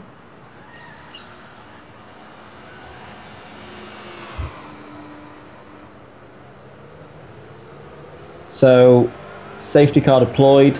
I'm guessing that's what the D stands for. No overtaking. At the moment, it's the Nissan Delta Wing, the Flash, who I think that's a driver change actually for the Nissan Delta Wing. The Flash. I'm curious about Pfeffer overtaking that LMP2 car right there. Ah, sorry, I missed that. That was just position given because of the spin of Pfeffer. I don't know.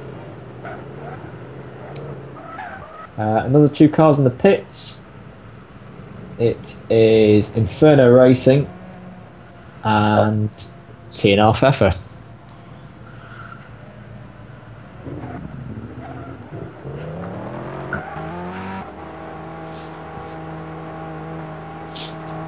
Safety car at the moment is on the banking, so has left the infield.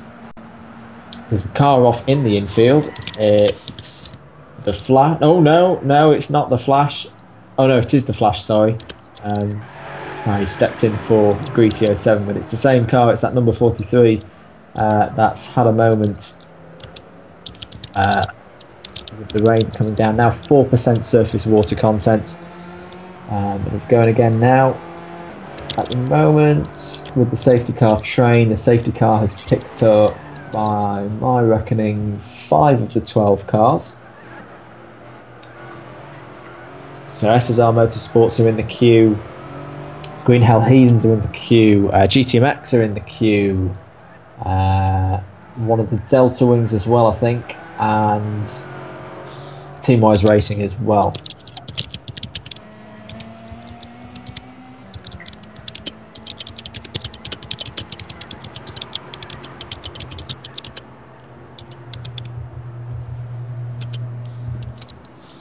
So if you've just joined us, hello and welcome to coverage of the 24 Hours of Daytona, part of the GTPlanet Endurance Series.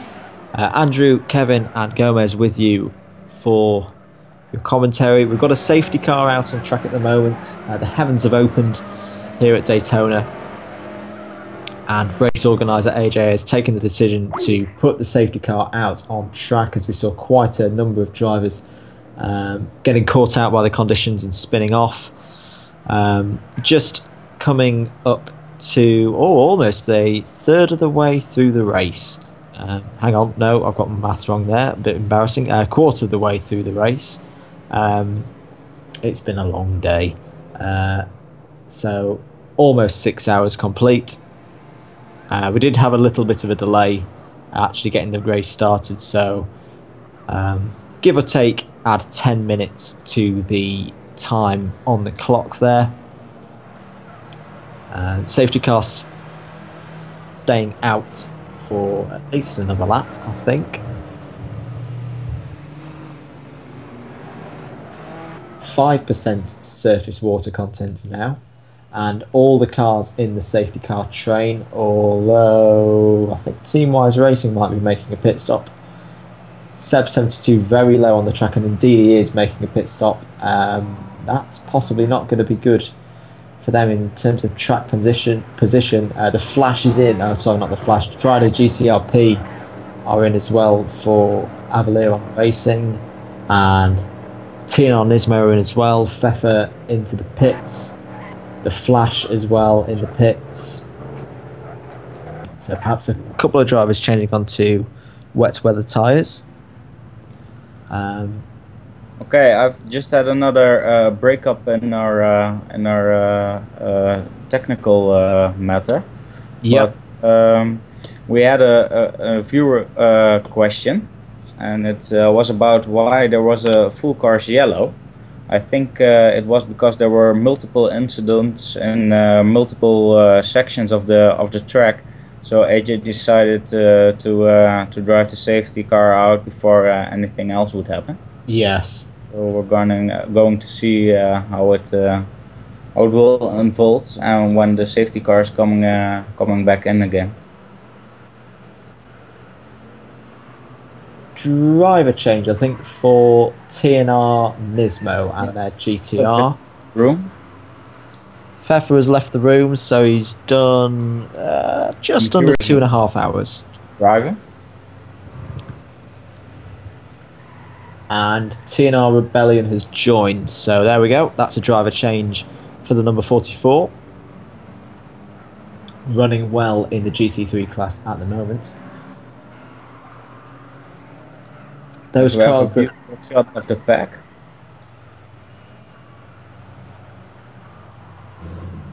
Saying this shot of the grandstand there.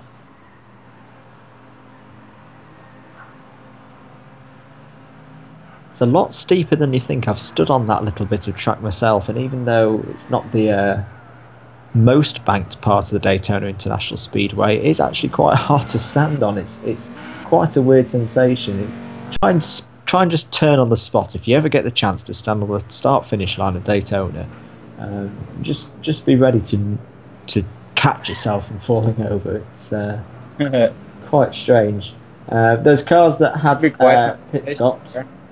So yeah, those cars that had pit stops, all but Avalion Racing have joined the back of the queue. Although actually, I think TNR Nismo are still in the pits. Because I'm currently seeing 12 cars. Yes, and I was just about to say that I was seeing 12 cars on track, and that now becomes 13. Of course, we've got 13 because we've got 12 racing cars and the safety car. So on which we are on board now. In the rear view, we see the pack with the Nissan Delta Wing in front, and the Mexican team in the GT500 right behind them. Also, I see someone in the back struggling on the banking, just out of sight. Yes, it might be Teamwise Racing in Seb 72. Okay, and is it the TNR Nismo now approaching turn 4 and 5? Yep. Okay. Will they be able to catch the back of the pack before the end of the lap? I don't know whether they'll be able to do it legally. I don't know. What the rules concerning speed under safety car conditions when you're not part of the train? Do we know? I don't know. I'm not entirely sure about it, but I think he is allowed to catch up with the back of the pack. Just join the back of the queue. Might just get there. Who are we going to be sitting with us on this restart, Kevin? Do you know? I'm sorry. Which camera are we going to be going to? I don't know at the moment. At the moment, we're having the rear view mirror of the safety car. Yeah. Which is a bit like Top Gear. It says power on the back. The safety car is in this lap. AJ tells the drivers to take it easy. It's wise words there at the moment. We've got 11. No, make that 12. TNR Nismo have joined the back of the safety car train. Yes. On my screen, at least, I'm gonna go with GCP Compton. I'm gonna sit on board with on my extra monitor. So if we've got good view of the pack ahead of us and the pack behind. So here we go then. No overtaking before the start finish line. Cars forming up, getting ready. AJ in the BMW safety car will pull to the left, pull into the pits, and we'll be ready to race once again. 12% water content out on track. The green flag falls. Stix TC comes to the pit lane in SSR Motorsports as Nissan, but we are green. We're back underway. We're racing at full speed again. Lots of cars coming into the pits. Actually, we're going to stay on board with the action as they dive into turn 1. It looks like it's GTMX leading through from the number 45. Ronald Thomas in there. The War in Scar Honda's car as well. Inferno Racing at the moment. Everyone is through turn 1 cleanly and safely.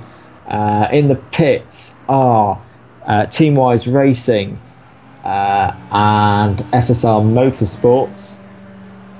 In fact, that's looking like a driver change actually for SSR Motorsports. Bit of an interesting time to do one. Yes, EOL has joined the room. Teamwise Racing doing a driver change as well, but so far no spinners, no one going off. Everyone taking it quite easy on this restart, which is good to see. And at the head of the pack, on the road at least, it's the Nissan Delta Wing, and that'll be a good feeling for them. They can pull away now, they can stretch away, use that clear road. Had a bit of a difficult start to this race, the SSR Motorsports team running the Delta Wing Nissan. Had a collision on the first lap, according to reports that have been given to me. I didn't see it myself, and then they had a couple of penalties as well, which put them down away from their rivals early on. But their new driver, Zai 1993, he'll relish these conditions and can stretch away now. Another car in the pits. It is EOL actually in Teamwise Racing's Lexus, which has been running fairly well. They've done a driver change and they're going to get out again. The war off in the Scar Honda Racing machine, the GT500 machine, wide through turn 1. Another car in the pits, and it's a new driver. It's a new driver to SSR Motorsports Nissan GTR. Fallen Log from America has joined the proceedings. Yes, it was of the Delta Wing, which went to the pit just after the safety car came in. They did a driver change right there. Yeah, I missed that one there myself. Doesn't matter, I got it. Track conditions just getting a little bit worse. Lots of spray coming off the cars now. 30% surface water content indicated by the game, but the drivers seem to have benefited, I think, from that safety car period. It was getting a bit manic when the rain started to have an effect, but so far no big spins and crashes since the safety car went back into the pits. So everybody knows what they've got underneath them now. I suspect pretty much everyone's got intermediate tyres on. The rain does continue to fall though, as we've gone into full darkness. Obviously we've got the floodlights making things a bit easier for the drivers. But the team's now probably thinking further into the race, thinking about their strategies as they go into the deep night.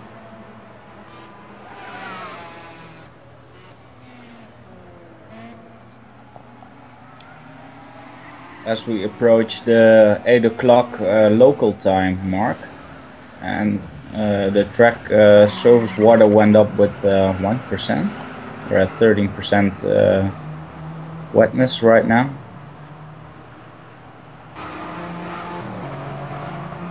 Car coming into the pits, it's Scar Honda Racing's driver, The War. I just wonder if he's got a little bit of damage on the car from that excursion in turn 1. It didn't look too serious, but then again, with these concrete walls which line the track on the banked sections, at least, it can be, you can get some quite serious damage even without too much of a hit. In fact, I think that's them doing a driver change for Scar Honda Racing. I've got a new question of our viewers. What are your goals within the GTPlanet Endurance Series? And we already had one answer of Apex Albert. It's to finish on the podium at Bathurst. He's part of the Green Hell Heathens, of which we spoke Femin earlier. Yeah. He also mentioned he was really looking forward to the Bathurst track, because he's in an Aussie team. So not particularly surprised by by that statement. But please do share your goals and expectations for this season's endurance series.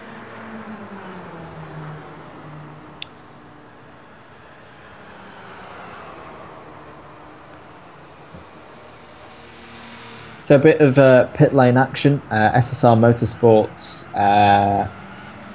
are coming into the pits now. In fact, I think I saw them on the minimap having a bit of a spin a moment ago. But they're coming into the pits. In the pits at the moment is Ronno Thomas, who's been out on track for a fair amount of time now. Fresh set of boots on that beautiful black Mercedes SLS, the number 42 in the GT3 class. He's back up and running again. Yeah, I was quite happy to see that safety car restart, considering the conditions, could have been a lot more frantic, but I think people were fairly well behaved through that. Bit of a fight on track between and contacts I can see on my delayed stream, and cars off. The Flash 05 in the Bitter Rivals Racing Mercedes, and it was the TNR Nismo car. Not the first time those two cars have come together on the exit of turn 3. Bit of a side panel hit as two cars are in the pits. GC255, that's a new gamer tag which I haven't seen before, and it's the new driver in the number 21 Scar Honda. So attempting to exit the pits now. It is tricky, this inside pit lane. The safe route out of the pit lane. He's done it now. He's out on track. We're down to 11 cars that I can count on the screen, and Hector's left. So e-Scuderia GTMX, really good stint from Hector 1. He's been very quick, very consistent, as there's a yellow flag in Sector 1. It's Inferno Racing. Inferno Racing have had a spin. Just waiting for my screen to update. In fact, it's just giving me a black screen at the moment. There we go, Inferno Racing going again now. Green flag, and on the exit of turn 1. So, not your typical turn 1 moment. Normally we see drivers losing on the entry to turn 1, not the exit of turn 1.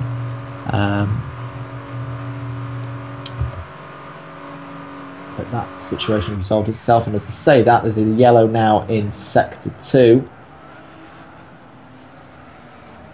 Not quite sure who it's for. Looks like everybody is moving through that sector. Into the pits comes Fallen Log in the SSR Motorsports car.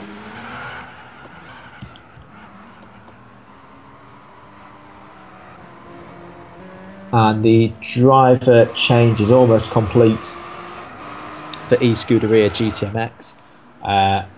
Jelly has joined the lobby as Fallen Log in the SSR Motorsports Nissan. I don't know whether it's a bit of lag on my screen, but it probably is a bit of lag on my screen actually, that the car was jumping around quite a bit on pit lane exit.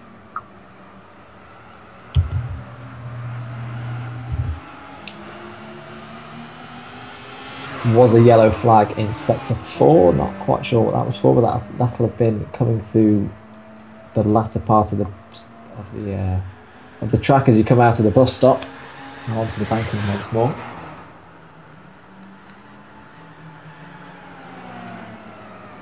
Also, I would like to inform our viewers that we are running in the last hour of our broadcast. But don't worry, there's enough footage for our viewers to have after that. We'll still be broadcasting the live stream, but this time with a driver interview. This driver interview will be with GT500 of Valerian Racing, with Jordan, our site founder and creator. And these interviews gave a really good insight into the Endurance Series and a good look into the kitchen of GTPlanet. So if you ever want to know how GTPlanet was founded and what's going on behind the scenes, please stay with us after 2 o'clock UTC. So have some good information for you in that interview as well. Yeah, sounds good, and it sounds like a lot of work's gone into those interviews. So if you can stick around with the stream after we've gone and got some rest, be sure to stick around for those interviews. They'll be well worth a good listen to as the race continues.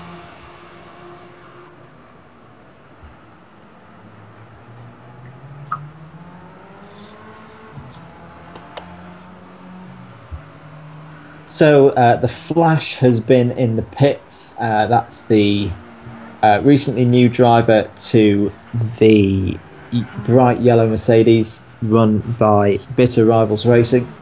He's back out on track again now in the number 43. Current status with the weather, it's 15% surface water content now. So it's creeping up. It's not going as quickly as we saw in the support race, where we saw it go from 0 to 100 in about less than 10 minutes, actually. But Could be still interesting to see who's going to profit from this. If it creeps up further, the strategies maybe will be adjusted as the intermediate tires will come into play.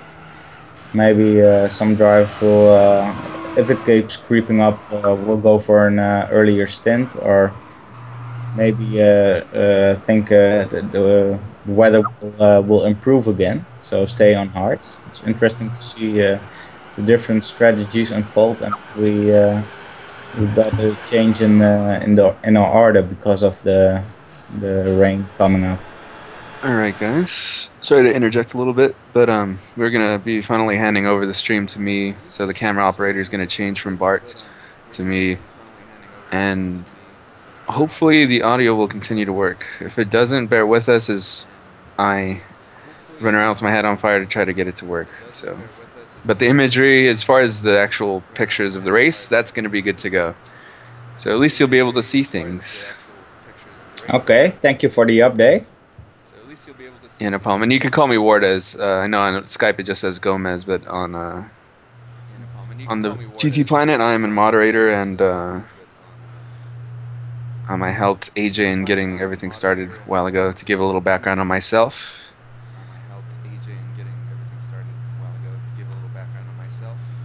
Okay, and Bart has left. There we go. So just while Juarez is sorting that out, we've had a yellow in Sector 1. I didn't quite catch who it was. It also looked like the SSR Motorsports Nissan Delta Wing was having a moment out on track as well. Z1993 being overtaken actually by GTP Compton, who still continues to drive a really good stint. It's been really encouraging to see how GTP Compton, bronze driver at the moment, has really done a good job in that ABC Racing Courage C60, who had a challenging qualifying, but have come through into the race so far really strongly.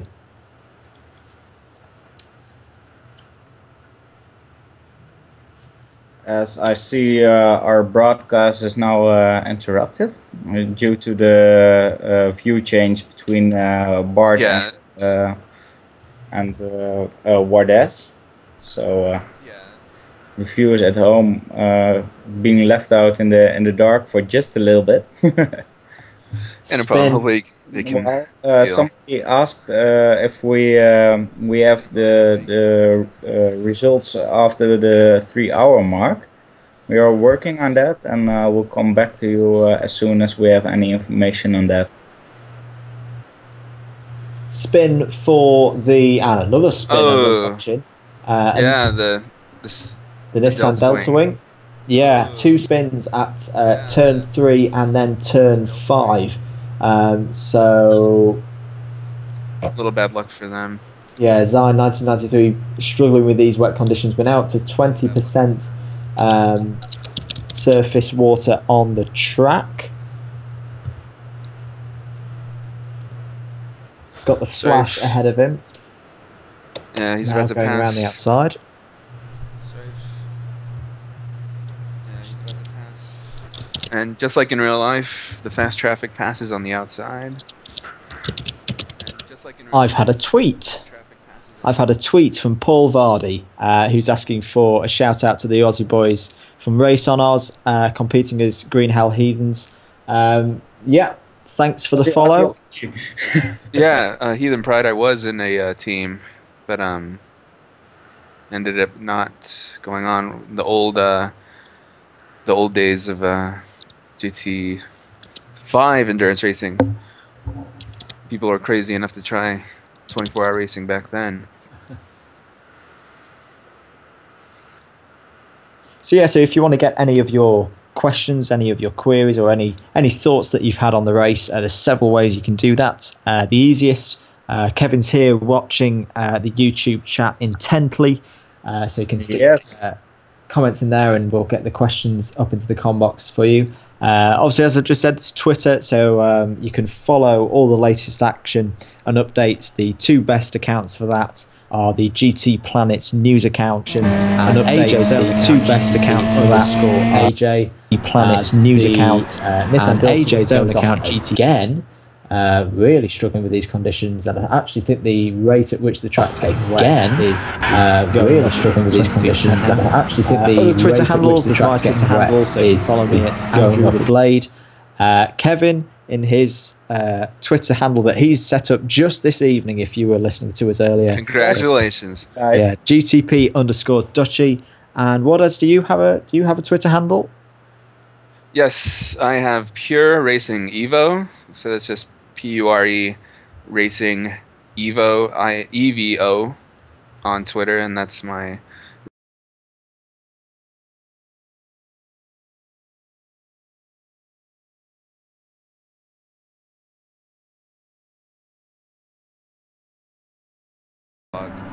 stuff and random musings. It's more my personal Twitter. So I'm a big baller. I have 2 Twitter accounts. It's just how I go. I have a question for you guys. As we're approaching the 24% surface wetness, if a car is starting in the strategies they should fit now, what would you do? Would you fit the intermediates or would you fit the racing hards? Well, intermediates, I feel like would last longer. The hards would probably get wasted away from from them burning out all the time and losing traction from corners. So if you want to, you could get quicker laps, but you'd have much slower, or much. You wouldn't be able to go as long on a stint. And running the risk of drying up, stopping to rain and drying up quite early. Yeah, you never know when it's going to shut off. It's weird, it's digital, it's either full on or nothing, it seems like. Have you seen any other rain throughout, since you guys can catch me up on the preceding kind of racing? Was there any rain before this? We saw a period probably of about half an hour, around, I'd say 11 o'clock UTC, where the rain was on screen. It was coming down out the sky, but nothing really was affecting the track, at least. Just mentioned as well, the Nissan Delta Wing has been in the pits. I think he's had quite a bit of damage to that car. Was having some real trouble getting back to the pits, but he's been in and out.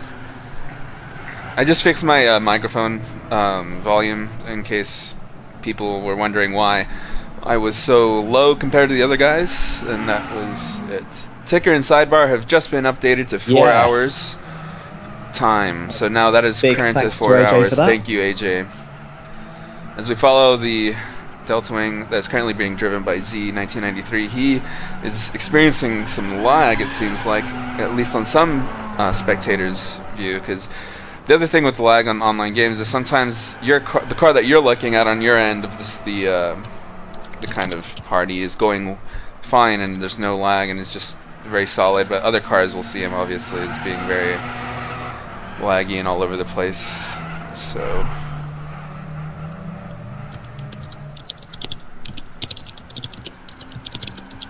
seen as AJ's been able to process the results, working hard away in race control, keeping tabs on all 12 drivers and all of the results as well.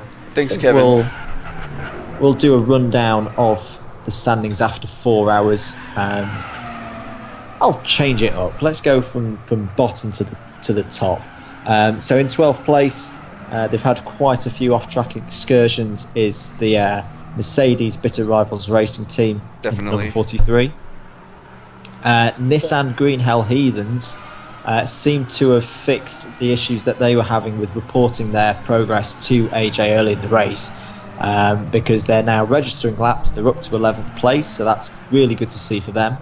In 10th place and number 10 in the field, and having problems at the moment is the LMP2, definitely out of position, Nissan SSR Motorsports Delta Wing, as the picture shows is spinning again, although as we say that might be lag. Yeah. 9th place after 4 hours, Reaper Online Racing and the Jet Black number 42 Mercedes-Benz GT3 machine. The top two in GT3, as they have been from the start of the race, Audi Avaleron in their R8, the number 33, they're 8th place overall, second in class, behind Nissan TNR, the Nismo GTR GT3 machine. They lead their class on 7th overall. Honda Scar Racing, who at least in the last couple of hours seem to have been fairly consistent. In fact, all the GT500 cars in the last couple of hours have been consistent. At the moment it's Scar in 6th place, SSR Motorsports with Stig TC at the wheel for most of the stint in the last couple of hours. They are 5th. GTP Compton continues to do a fantastic job on his debut. They're in 4th place, or he's in 4th place for the ABC Racing Team in the Courage C60. Into the top 3, another one of the GT500 cars, the e-Scuderia GTMX car that has been very quick for the last couple of hours. They're in 3rd, the number 24 car. Leading GT500 though are the Team Wise Racing from France in their Lexus, so it's currently Lexus 1 and 2 in GT500. The number 25 in 2nd place overall, and still leading the race, or at least after 4 hours, Inferno Racing in the Delta Wing AR. That's the chrome ones. There's your rundown, or run up, as it were, for the standings after 4 hours of the race. Okay, a bit earlier, before we got the new standings, we got some questions about did the cameramen go home? Well, we're glad they did, because otherwise they won't be servicing the cameras right now. Well, camera 1 is currently taking a well-deserved break, and that was Bart or Passim on the forums, and he's passed it over, just like his namesake, to me. And now I'm controlling cameras. Mwahaha. So, anyone that has any suggestions or cameras, or cars rather, that they'd like to see, go ahead and let me know, or let these guys know. They'll scream at me, and I will try my best to I will change. tell you. I will tell you. Thank you. I'm having an eye on the comment section, so should be all right. Got a good battle right shaping up right here. I'm going to turn, just going past the first hairpin. Looks like TNR Rebellion TNR's and the about Flash. to get his pass on.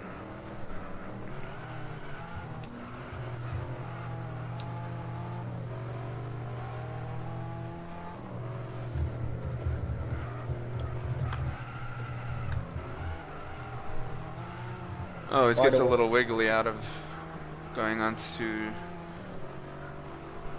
the first bank, and he's got it.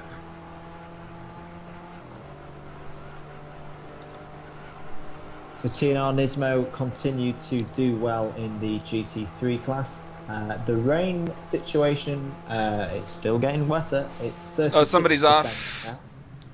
GC255. Yes. Oh, big crash. Got a yellow flag in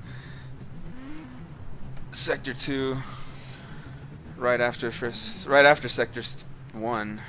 Yeah. And he's waiting wisely for some traffic to go by before he attempts to go back on the harder material on this track. And there he goes. No more traffic.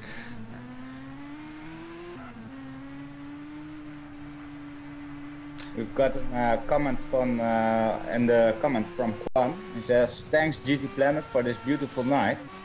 Well, you're lucky, because after our broadcast tonight, you're in for some driver interviews. And the following driver interview, you'll hear me, Pessim, and Jordan discussing the foundation of GTPlanet. As Jordan is the founder and creator of GTPlanet, and GTP Pessim, the team manager of Avalarian Racing, and a very experienced guy. So there are great interviews. So if you want to have a look behind the scenes at GTPlanet and want to know what's coming in the future for us, as well as having some inside information on the classes and the cars within the Endurance Series, please stay with us after the broadcast. Definitely tune in for that. It's going to be an awesome thing. And if you're watching this on the delay, it's also a great part to listen to over again. I'm just going to step away from the station here for a second so I can get my keyboard set up so I can control the camera better and get a drink. So I'll be right back. Yep, no problem. Scar Honda Racing and GT255 has made it back to the pits. Interestingly, I think they had put the full wet tyres on. The other thing I've just noticed is the level of surface water and saturation out on track is going down, and going down rapidly. In the last, well, when I initially looked, it was 26%. It's now down to 24, 23. So we might be about to see a lot of activity in the pits. 22 now. The track is most definitely drying out, or the rain continues to fall. So Scar Honda Racing leave the pits, back out on track. As we're on board with Reaper Online Racing, who's equipped the wet tires.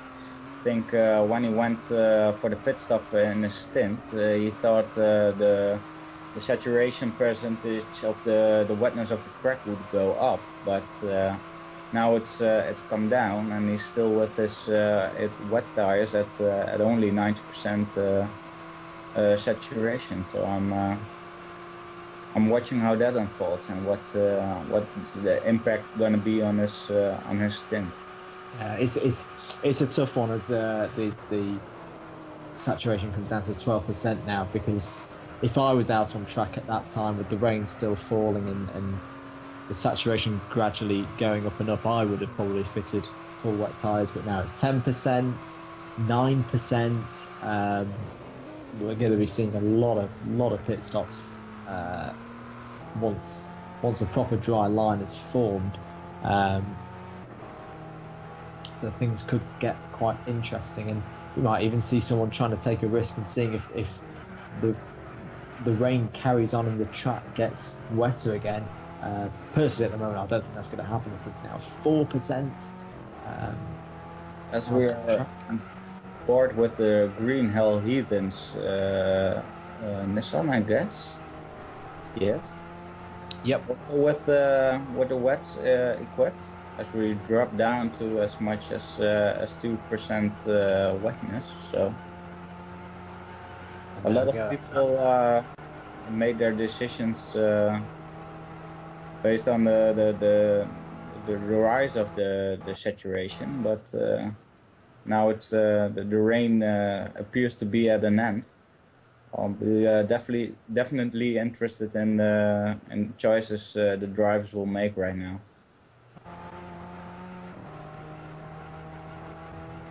As I've now got a blue screen. Oh dear. It's coming right back. Sorry about that, guys. But It's right. It's coming right back. There we go. Hello. That's, Hello. X-Screen. hello. Hey. Who's there? It's me. I was just saying that I was moving my PlayStation and the cable became dislodged for a second. Ah, yeah. I'm trying to make room for my laptop so I can put my laptop on the desk on my computer desk, which I'm using to stream. So I can just keep my computer solely as a Skype and streaming machine, and I can check the YouTube chat and everything on the laptop. Since we're having some difficulties with the broadcast, we already asked our viewers to ask us any questions. Do you guys have any questions for our viewers? Do we have questions for our viewers? Yeah. Oh. Fire away. Who do you think's gonna win this? No, I'm just kidding. We have a big event tomorrow called the Super Bowl, which has nothing to do with racing. I just thought I'd throw that out there. Anyway, yeah, how long has everyone on the stream been on GTPlanet? How long has their accounts been registered? You could talk about that, share that amongst everyone. So, how long have you been on Fleet? Have you been a member of GTPlanet? Yeah. I've been on since 2010.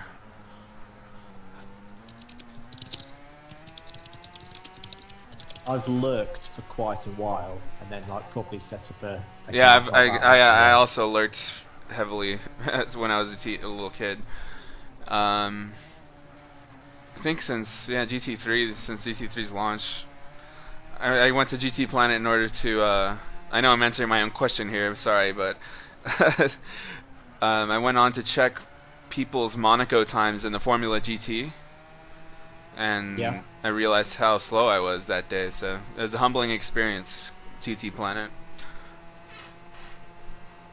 Also, at 2 o'clock to 4 o'clock UTC, or 9 o'clock to 11 o'clock EST, keep an eye out for our in-depth interview with GTPlanet founder Jordan and forum moderator Pazem, who cover a wide range of topics, including the past, present and future of the GTPlanet, including revelation of next major feature coming to the site, as well as insight into the formation of the Endurance Series. So definitely stuff to have an eye out for.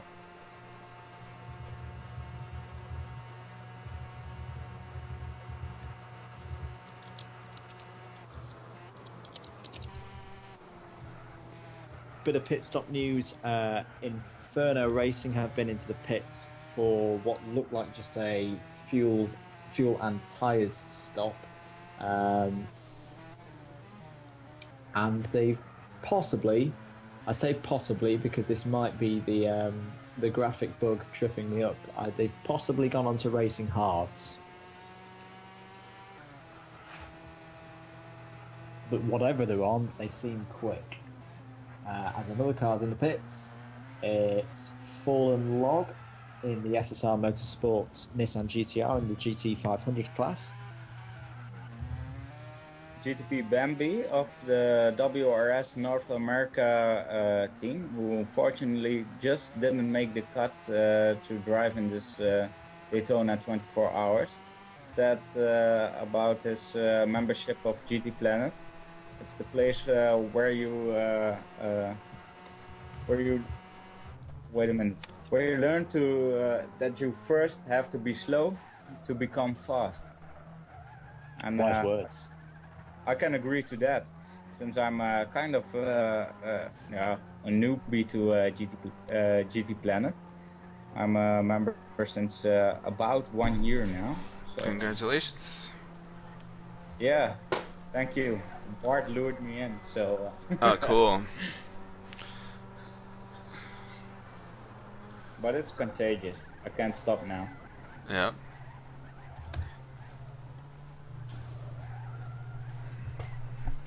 All right. So. Oh, somebody's spinning out. Inferno Racing. We're going again now, it seems, but look on the minimap. Yes, it was Inferno Racing, and they're going again, just coming to the kink.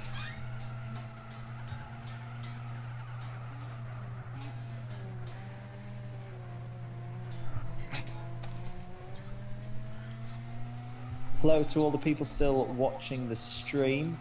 Thank you for staying up with us, especially your 82 people currently watching the stream. Key questions coming in, your thoughts, and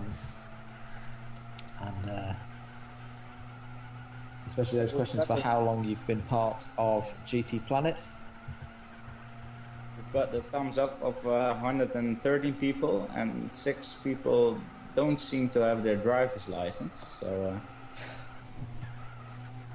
very interesting to see how many people lost their driver's license.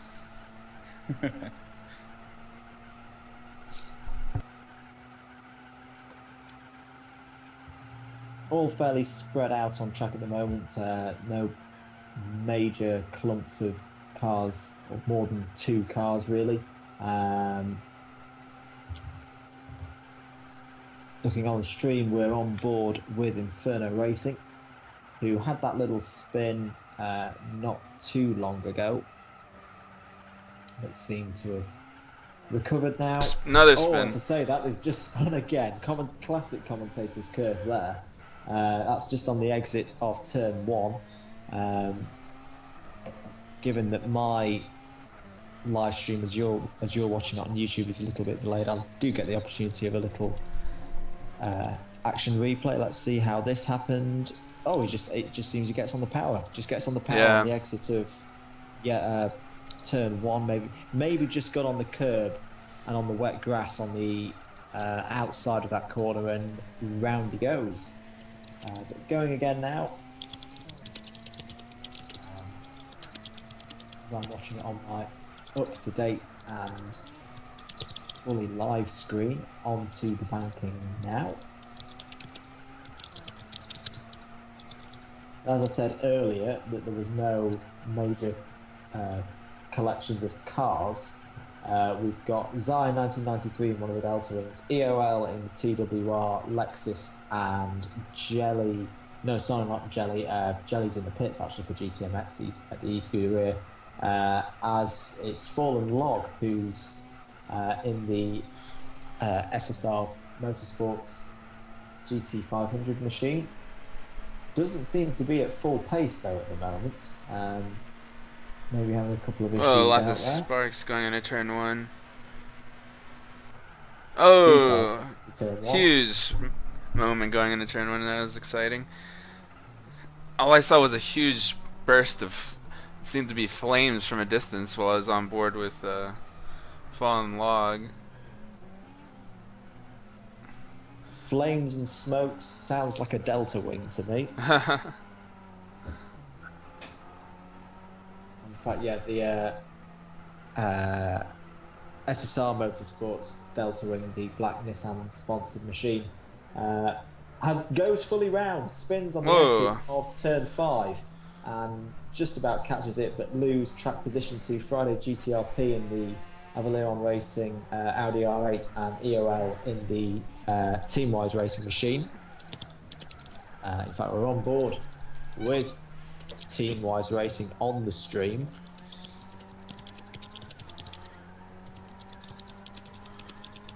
Realign both of my screens now. So as we've seen quite a few times in this race lately, you do get these moments where you get a lot of cars in a not massive Bit of real estate on the track. As Zine 1993 spins again. Spins again coming out of the bus stop, and there's someone else off as well. Jelly's off as well. Jelly's off in the e-Scuderia GTMX Lexus in GT500. That car's been running really well, but I think he might have got a little bit caught out. There's also a limp home mode for GC255. That's the driver in, I believe, the Scar Honda.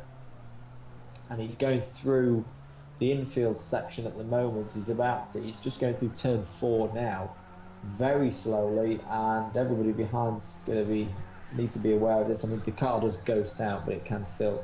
Yeah, he's going into the pits. We'd like to ask our viewers about their best memories on GTPlanet. Please share your stories with us.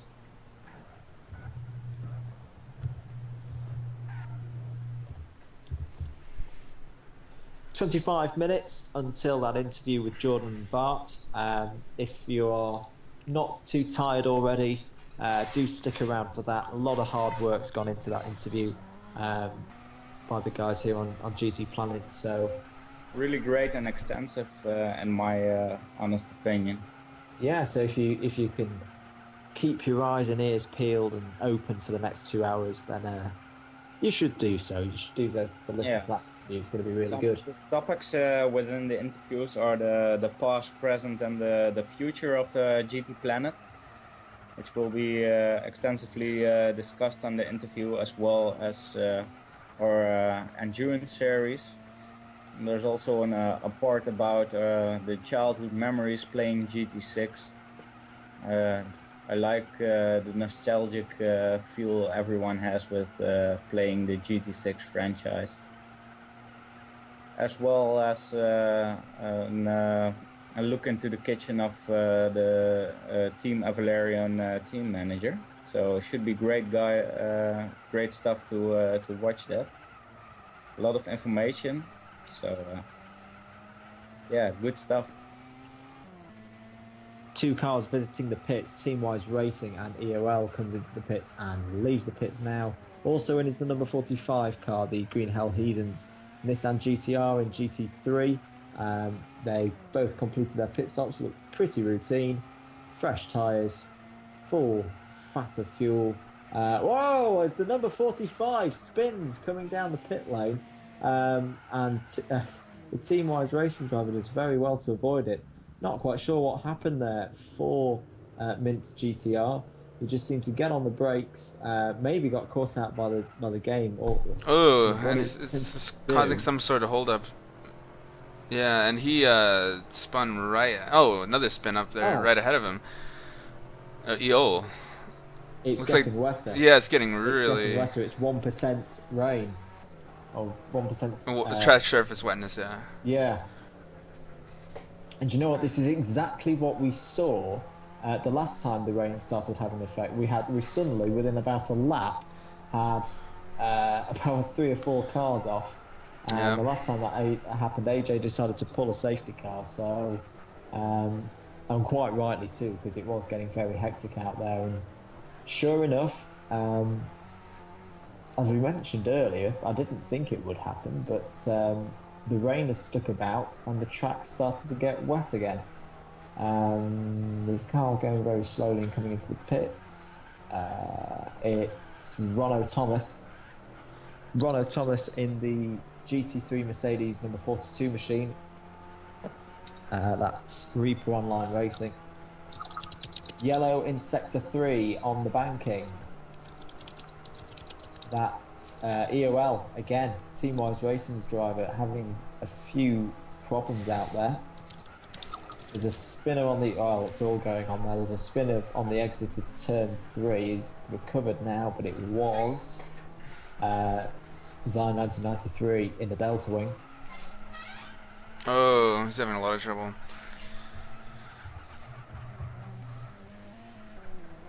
Also, GTP Bambi wanting to share his story with us about GTPlanet, his best memories.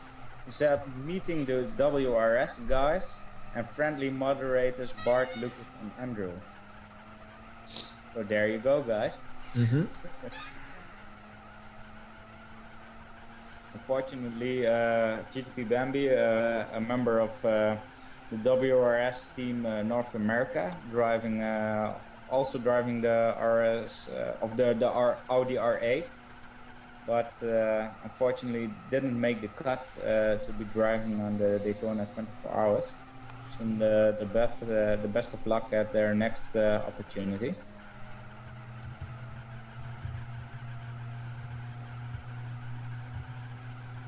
So Mints GTR exiting the pit lane. I think they've been in to put some form of wet tyre on the number 45 Green Hell Heathens machine. Also in the pits at the moment is EOL in a Team-Wise Racing. So they've managed to get back to the pits and hopefully sort out whatever problems they were having.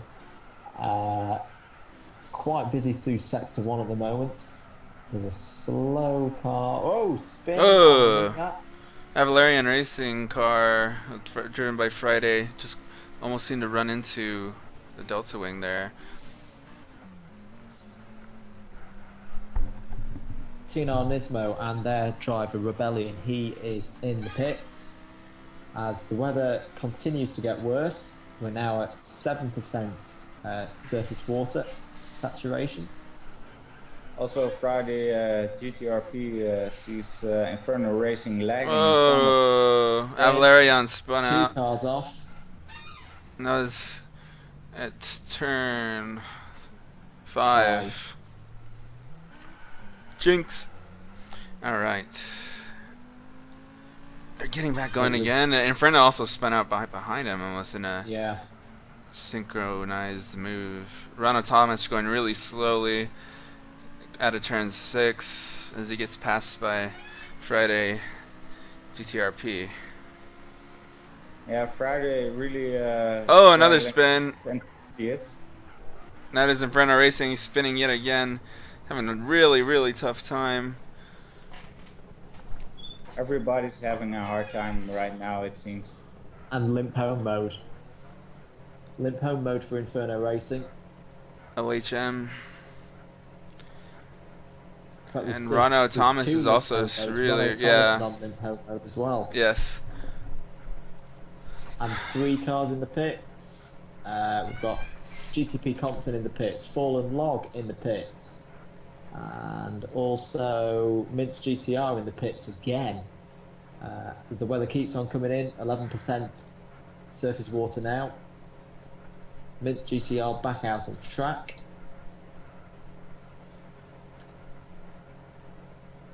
Yeah, they're all getting full wets as we're at 11% track surface wetness.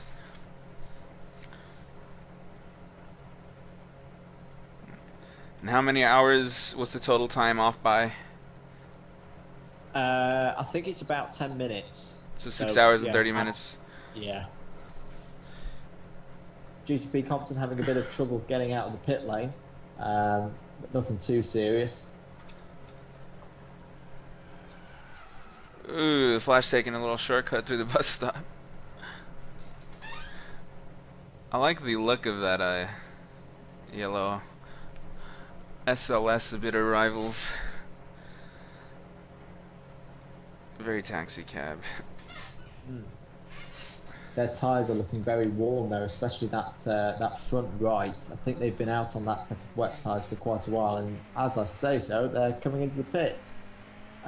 So this is going to be a pit stop presumably for another set of wet tyres, and given how warm those tyres are, I think they've been out on those set of tyres all the way through. So they actually rolled the dice and stayed out on those tyres as the track got drier, and that's reasonably fallen into their hands reasonably well. Full tank of fuel, new set of wet tyres on that Mercedes, and the Flash, inner Flash, is off again. Ooh. The 2 cars in limp home mode are almost back to the pits, just approaching the pit lane now. That's Inferno Racing and Ronno Thomas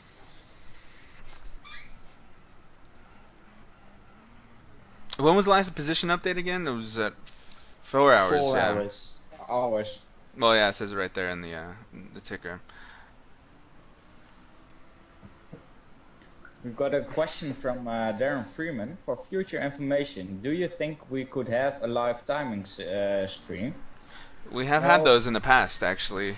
When it's up to the teams and who's able to stream or not. Sometimes, I believe it was for Le Mans.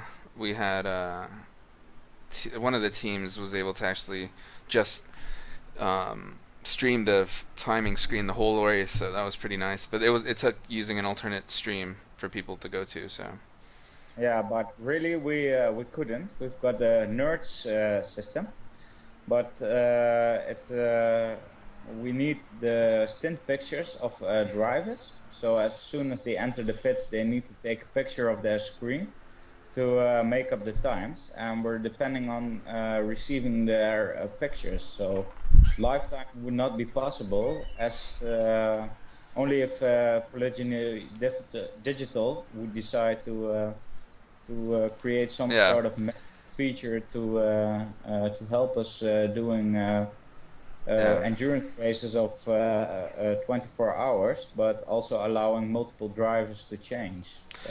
But live timing, I would argue, would still be useful to have even with our current system, because it helps people see who's doing the fastest laps, what their pace is like, other sector times, and even position on track to a more accurate degree. It would be easier to track for viewers. So it would be nice and it would be worth getting set up if we did, but we currently do not. So, but we have.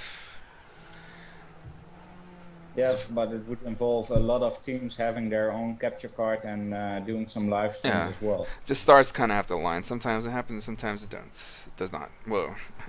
Well, I think this one is a tad unrealistically, but well, we'll manage this. I think this is just fine. So we have a nice battle shaping up between TNR and Screen Hell Heathens. TNR was able to get a good draft going into turn 1 and got a pass, but Min GTR is hanging right on him as they navigate through turn 2 little kink complex and into the first hairpin. The gap separated just a little bit, but because it looks like Mint's suffering with a bit of damage, unless that's a glitched replay thing. Yeah, it's glitched. They both had damage earlier. Right. But Gran Turismo 6 has the glitch that if they go to the pits and it got repaired, we still don't get to see the repaired car. It always shows the info of the damage. But actually the Nissan and the green Hell Heathens weren't in a battle for position, so cool. Just a new lap on. Oh, someone's off track. Who's that? Yellow on 2. That was Inferno yet again. Surprise, surprise! It's a Delta Wing. Seems like a really tricky car to drive. That doesn't it? Lot. I think we've got a drive change. As a car just disappeared from the pit lane. Not quite sure who it's going to be. I'm sure. It's the Avaleron Racing Team. The Bilstein sponsored Audi R8. Mini Stiggy is GTRP leaves, and Mini Stiggy joins to take on that car. Yep. The rain is also diminished as well. Well, the water covering the track is diminished. We're back down to 0% again. So we'll see if it stays dry, but it's like British weather. This, it can't make up its mind. Yeah, I didn't know Daytona was on an island.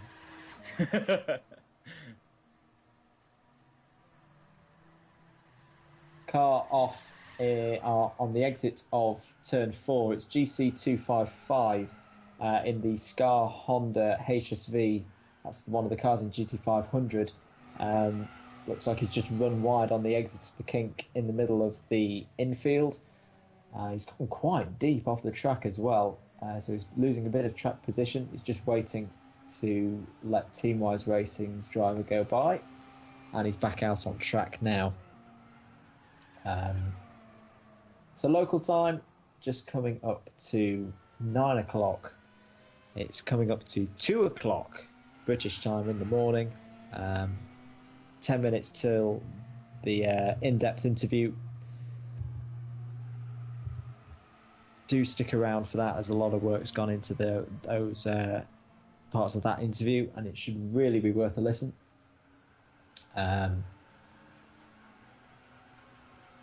Does seem to have calmed down now that the weather has gone away, or the water on track has gone away.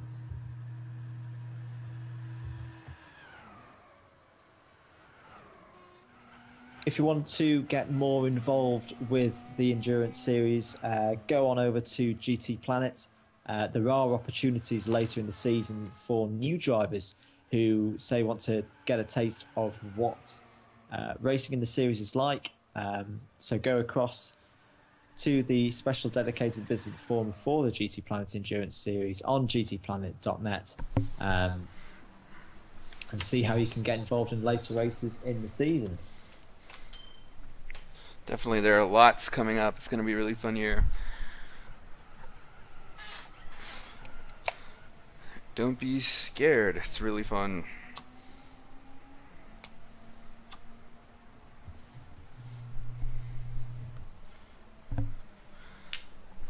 So we've just got 10 minutes to go on our live commentated broadcast before the recorded interviews coming up to take you through the night. If you've got any questions and you're wondering whether to put them in the chat or not, now is the time, because within 10 minutes we're going to be gone, and we're going to. Well, I'm going to have gone to bed because it's nearly 2 o'clock in the morning for me. So get those questions in now. Kevin will get them up to us in the commentary box. And if you want to follow what's going on in the race through the night, obviously you've got the stream here updating as the race goes along. You've also got the GT Planet News Twitter handle. You can follow that and interact with that, and our race promoter AJ as well, whose Twitter handle is GTP_AJ. So there are your best ways to keep track of the 24 Hours of Daytona through the night. Also, I've got some great news of Friday GTRP, who's lastly running the Avalarion R8. Yep. He said about the track surface wetness, it shows the 0%, but it felt more like 50% to him. So the statistics can be deceiving towards the grip levels of the cars right now. I think that also comes in play when the track gets wetter and when it dries up, as we see more cars spinning, and we don't know why that happens, but still the racing line dries up first, for example, but things like the pit lane dry up last, so they will stay slippery for a longer time.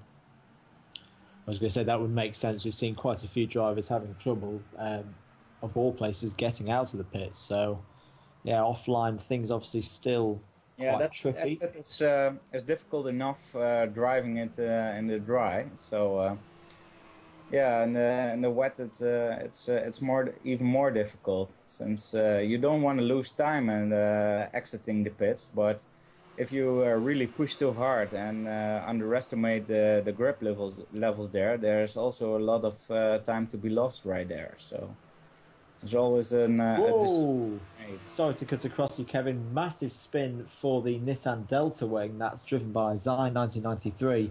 Coming through the kink on the exit of turn 4. He's got a huge group coming up on him now, too. He's got going again now. He's really got that under control. Let's go on board with him. See what's going on. Whilst we're going on board with that, there's also a spinner in turn 1. It's Mint GTR in the Green Hell Heathens Nissan. He's going again now. Once again, tricky turn. Whoa! Turn It's coming out of turn 6. he's gone again. Z's gone. It's 3 and 3 corners. It's 3 for 3. He's really got to be a lot lighter on his right foot. Oh, he's trying his best. He's got to upshift. I feel like a coach boxing or a boxing coach. Like, get out there, come on, left foot. But those four drivers. That seems to be no problem once he gets some speed going. It's just low speed traction is nil. I think it's also with the dirt on his tires as well. Right on. Definitely that's part of it. Pretty far in front of it, you see the Avalarian R8 lining up the middle rivals. Oh yeah, let's right on board there.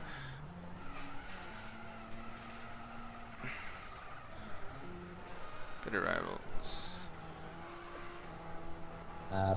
Bitter rivals going into the pits. That's a shame.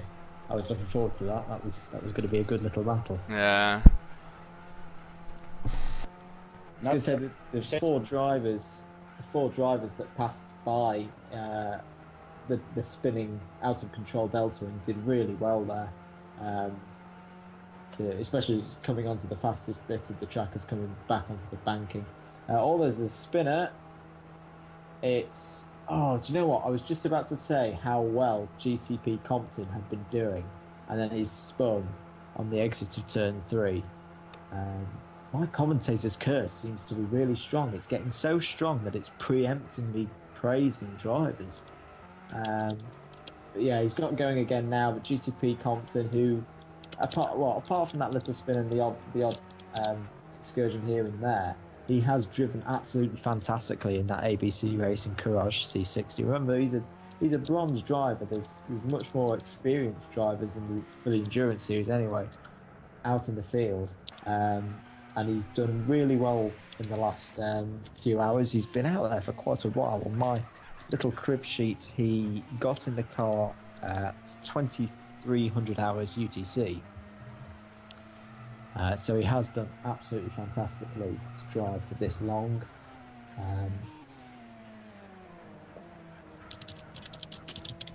Let's see if he'll get the play of the stream. If there's more problems for that Nissan Delta wing, although I think that's more likely lag. And it's also lag as well, yeah, that's part of it.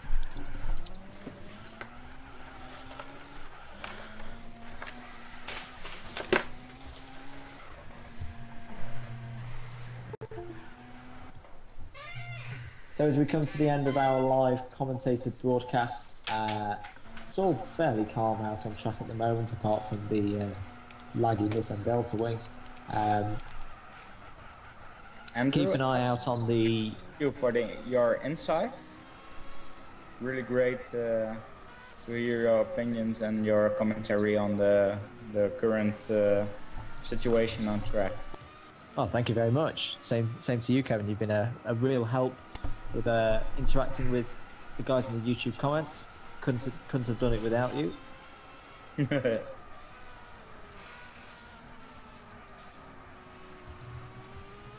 Especially as I've been down to one laptop with about 8 or 9 different tabs for different stuff. So really invaluable to keep track of those YouTube comments. Multi-screen is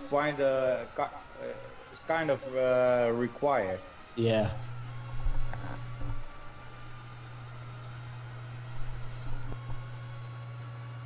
Car in the pits, the Flash in the yellow Mercedes for Bitter Rivals Racing, making a quick pit stop, although leaving the pits now, fresh load of fuel and new tyres on. See the car Honda lining up GTP Mini Stiggy of Avalarian. Yep. But not for the bus stop. Sensibly not dive bumping. Right, I think we're good to wrap it up there guys. Yeah. We've got the interview ready. Thank you guys.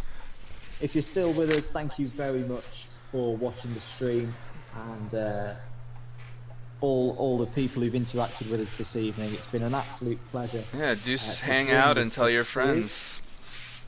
I'd like to add to that. I've put a lot of effort into these driver interviews. If the viewers have any feedback or have any great questions, they can find me at my Twitter account at GTP_Dutchy or at GTPlanet, GTP Dutchy as well. Or if they have some questions, please leave them by me, and we'll interview another driver. We'll see if we can answer some of the viewer questions as well. Awesome. So would like to everybody to enjoy the interview. I'm going to talk about GTPlanet from the start to where we are now and in the future, as well as the Endurance Series and the look inside the Endurance Series from GTP Pesum, who's team manager for Team Avalarian. So, yep, and I will be. This is the Wardes speaking.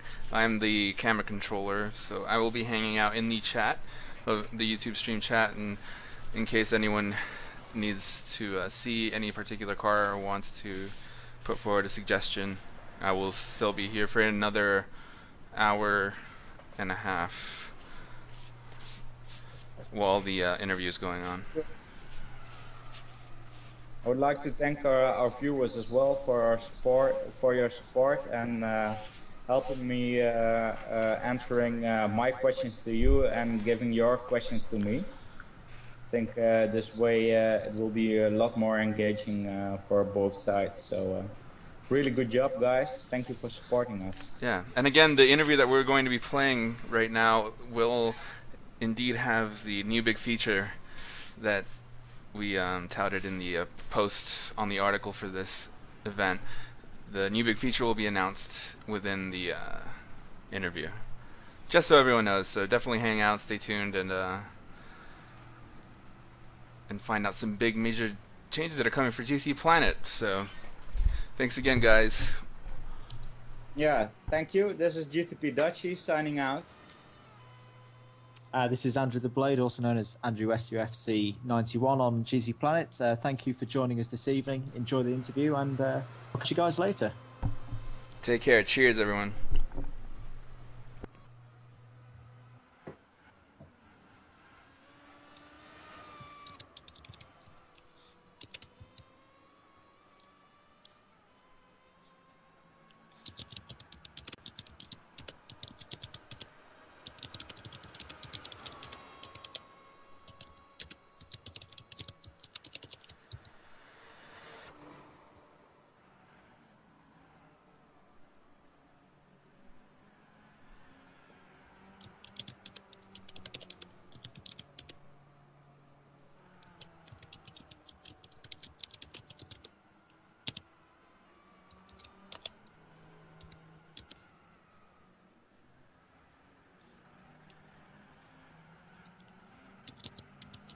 And we are standing by for audio on the interview, and we're good. Dutch's driver interview. This one's going to be a bit different from the previous one. I'm joined here by Bart, aka GTP Pesum, who's a driver and team manager for Avalarian Racing, and a member of the broadcast team as well. Welcome. My other guest, Jordan, founder and creator of GTPlanet. Welcome, guys. Thank you for joining me today. My name is Kevin, aka GTP Dutchy. To start the interview, I will be asking all of my guests about the nostalgic feelings towards the series.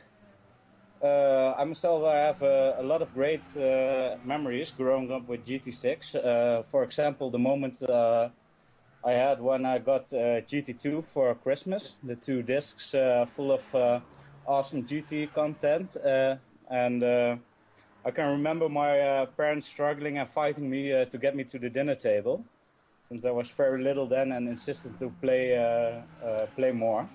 Another one of my great memories was selling all of my toys to be able to afford a PS2 with Gran Turismo 3. But at the time I didn't have enough money to buy a memory card as well. which caused a lot of restarts and lost progress, which kind of frustrated me, but in the end it was all worth it. So, Jordan, first of all, I'm very interested how you got involved in the GT franchise. Yeah, well, thanks for having me on this interview. First of all, it's really, I always enjoy talking about Gran Turismo and GTPlanet, so it's a pleasure to be here. And I really feel for you not having a memory card back with Gran Turismo 3. That was rough. That was rough. But yeah, it sure was. I learned some hard lessons there.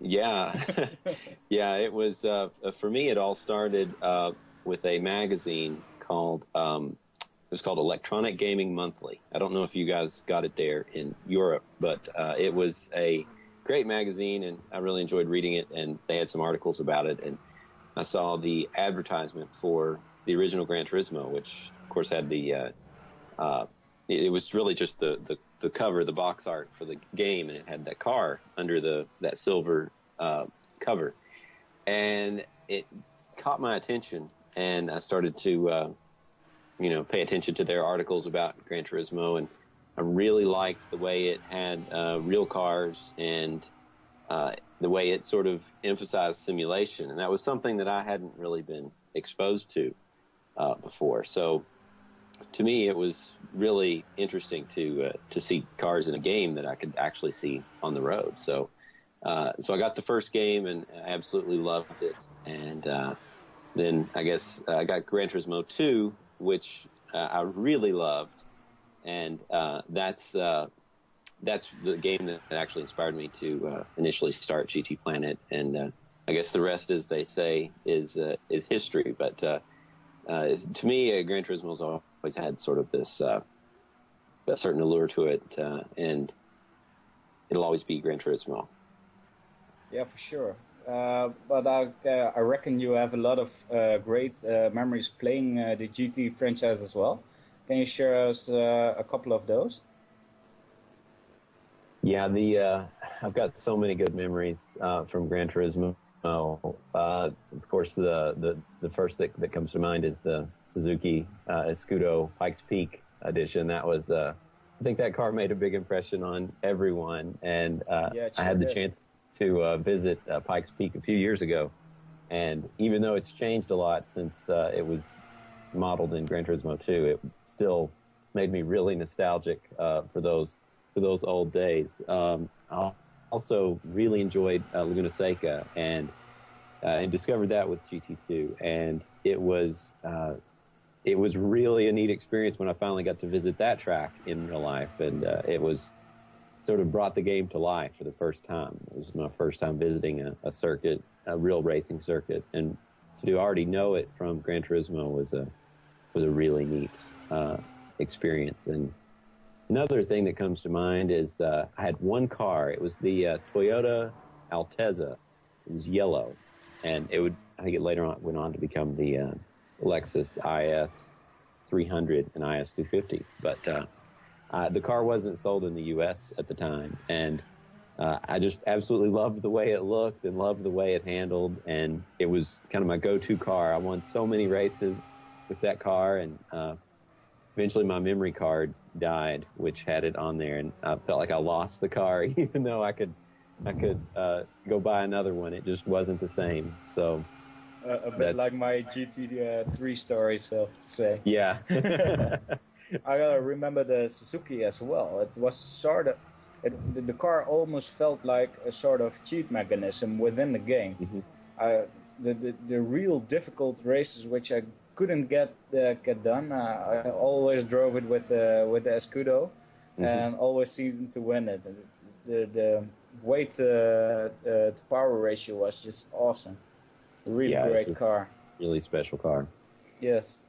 So why did you choose the GT franchise instead of other simulation games? I remember in the time on PlayStation 1, for example, also the Formula 1 games being there. Didn't they appeal to you, or what was the reason for you to choose for the GT franchise? Yeah, I think I'm not sure if there were any other really racing games at the time when I first got Gran Turismo 1. I don't recall what else was out there on the market. You know, it was very different from today, where anybody can go on to the internet and see what's out there and find out what games are available. You know, it was a very different time, and I was very young, and if I didn't see something in that magazine, then I really didn't know about it. And too, at the time, I didn't really know what Formula One was. You know, and I think you guys in Europe sort of take it for granted that, you know, Formula One is just kind of something that you grow up with. But where I'm at, and well, part of the country I'm in the Midwest in the United States here, a lot of people don't really know what Formula One is, and my parents didn't really know, and they never exposed me to it. So, you know, if I saw a Formula One game, it really wouldn't have meant anything to me. And I think I can understand that. Yes. Yeah, and Gran Turismo really sort of, when I first got it and was first playing it, and you know, I was very young at the time. Of course, you know, barely had a dial-up modem, 56K modem to connect to the internet, and you know, I don't come from a family with you know, a lot of motorsport interests or background or anything. So when I was playing it all, and I saw the tracks with the red and white curbs, and you know, racing on street circuits and road courses and everything, I thought, you know, this is amazing, but it's just represented in the game. But then when I finally, you know, got a little older and got a channel called Speed Vision here in the United States, we got a satellite TV package, and that was one of the channels I was most interested in watching. And I recall seeing, I think it was probably a World Touring Car challenge race or something, and it was, you know, it was a road circuit. I think maybe at Brands Hatch, and it was, I couldn't believe what I was seeing, and I was like, this is exactly like Gran Turismo. And I was like, oh my gosh, it's all real. And it was a real eye-opening moment for me, and I think that I've always had that interest in there, but Gran Turismo sort of opened my eyes to that whole world of sort of European style motorsport. And I always really liked the way that the franchise sort of, I'm not sure how to describe it, the way it sort of approaches cars and presents them in a formal, organized, and almost reverent way.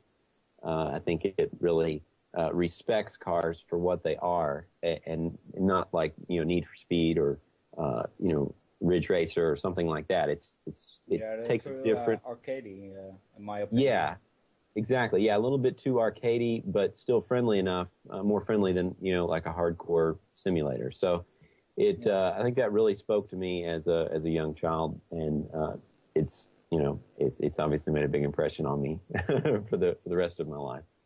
Yeah, also what I could add from my point of view was being able to drive your dad's car or the neighbor's car in the game was really great.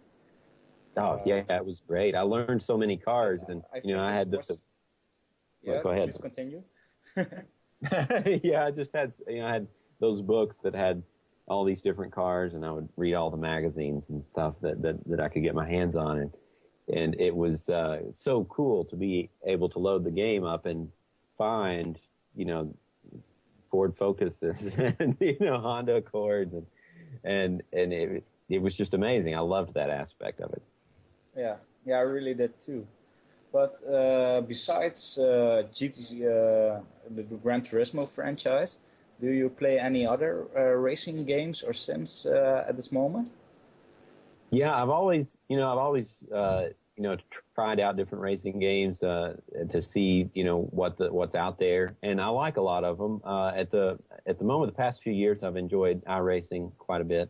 I've also played Assetto Corsa, which is really good. I'm not quite as sold on it as a lot of people are, but it's a good game. And I recently got Drive Club for the PlayStation 4. I was very eager to try that out, and so I had a chance to play that a little bit. A very impressive game. Fortunately, the physics aren't quite up to snuff, but of course, I'm looking forward to trying out Project Cars here in March. So, yeah, I love racing games, and even though I run GTPlanet, I'm I'm not exclusive to it. Well, to you're Gran not Turismo. bound by it, so Exactly. yeah, there should always be some room to explore what else is around there and what differences are between the games. I myself as well look forward to Project Cars. I'm really curious about those guys, what they're bringing to the table, especially after what I've read. I haven't played the game, but it seems like Drive Club really was a disappointment to the guys who took sim racing a bit more seriously. So there isn't anything good around on the PlayStation 4 yet, in my opinion. Yeah, I can. I'm anxious for Project Cars to come out and really begin the racing genre on PlayStation 4, because Drive Club the graphics are incredible, the sound is incredible, the whole menu system, the music, it's really well done. But then when you actually start driving, it's like, it's fun, it's an enjoyable game. You can have a lot of fun with it, but it's, I won every single race that I was in by 5-10 seconds, and you don't get it's not like a circuit, so you can't really get into a rhythm, and there's just it's not difficult. You can just put your foot on the brake, turn into a corner, catch a little bit of oversteer, and then there you go. So it's not real satisfying for people like us who really enjoy getting into the driving aspect of it. Yeah. Thank you for your answers on your history with the franchise. I'm also very curious about Bart's history. Bart, could you tell us how you got involved in Gran Turismo and your history with the franchise? Well, first of all, thank you for having me in this interview, Kevin. I think it's wonderful. Welcome to have you. Yeah, about my history with GT, it all started on PlayStation 1 for me. I bought the PlayStation 1 as a bundle with Ridge Racer, and I played that game. I think it was a Ridge Racer Type 4. And playing through that game, I was already quite impressed by the graphics, but the physics weren't definitely too challenging. So one day I went to this video game rental store, and I rented GT2. Which looked quite good on the box, and I put it in that PlayStation 1, and I never wanted to take it out again. So I was instantly hooked on GT. I think it was the combination of a huge amount of cars, licensed cars, a realistic for that time engine, and a lot of documentation, and I think these license tests, learning you to drive faster, learning to drive the ideal line. That was definitely an aspect of GT2 that really took my attention, and also the idea, the way the gameplay was starting really small with a small budget, buying a second-hand car and starting your racing career. I mean, who doesn't want to do that? And so winning races, getting more credits, and buying newer, better, faster cars was a lot of fun. And I've played every GT ever since. I think even the prologues in between. So yeah, it's a real die-hard fan here. Yeah, definitely. Okay, but since you've played pretty much every game there was, can you share some of your highlights from your GT experiences with us? Well, as every game you try out for the first time, it all starts with the intro scene, and those were especially excellent for the GT series. I mean, I still remember the first time seeing that GT3 intro scene, and my jaw was on the floor.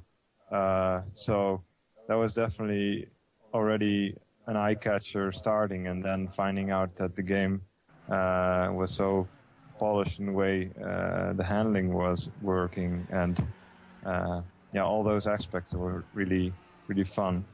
The second part also for me was learning how to drive with a wheel. Once I bought my first wheel. My first wheel for the GT series was the Logitech Driving Force Pro, and I bought that when GT4 Prologue came out. So it was definitely nice to learn that from GT way before I ever stepped into a real car or a kart. And after that it was finding the online racing in GT, and finding a bunch of clean races to race with online. All right, great stuff. Good to hear your experiences with the game. But for you, the same question as well as I asked Jordan. Why did you choose for GT instead of other sim races? And which other sim races or games have you played? Well, at the start, I did not have too much experience with other racing games, barring that old Ridge Racer, which was a bit on the arcade side, but a bit on the arcade side. Yeah, sliding and drifting everywhere.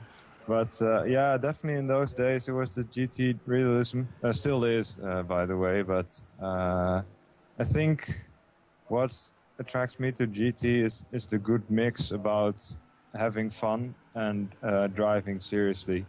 It was a good way to learn how to drive and also have those skills for driving in real life.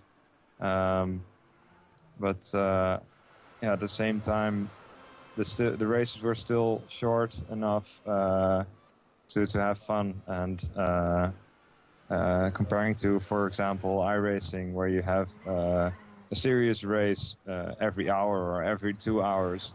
In GT, you can have also a serious race, but maybe a 5 or 10 lap sprint in a lobby, and 5 minutes later with a short break you can have another one, and you don't have to wait. But yeah, I've definitely tried other racing games. I've been playing a lot of DTM Racing Driver a lot of years ago, and lately I've been trying iRacing as well. I've had a subscription for maybe half a year, a couple of years back.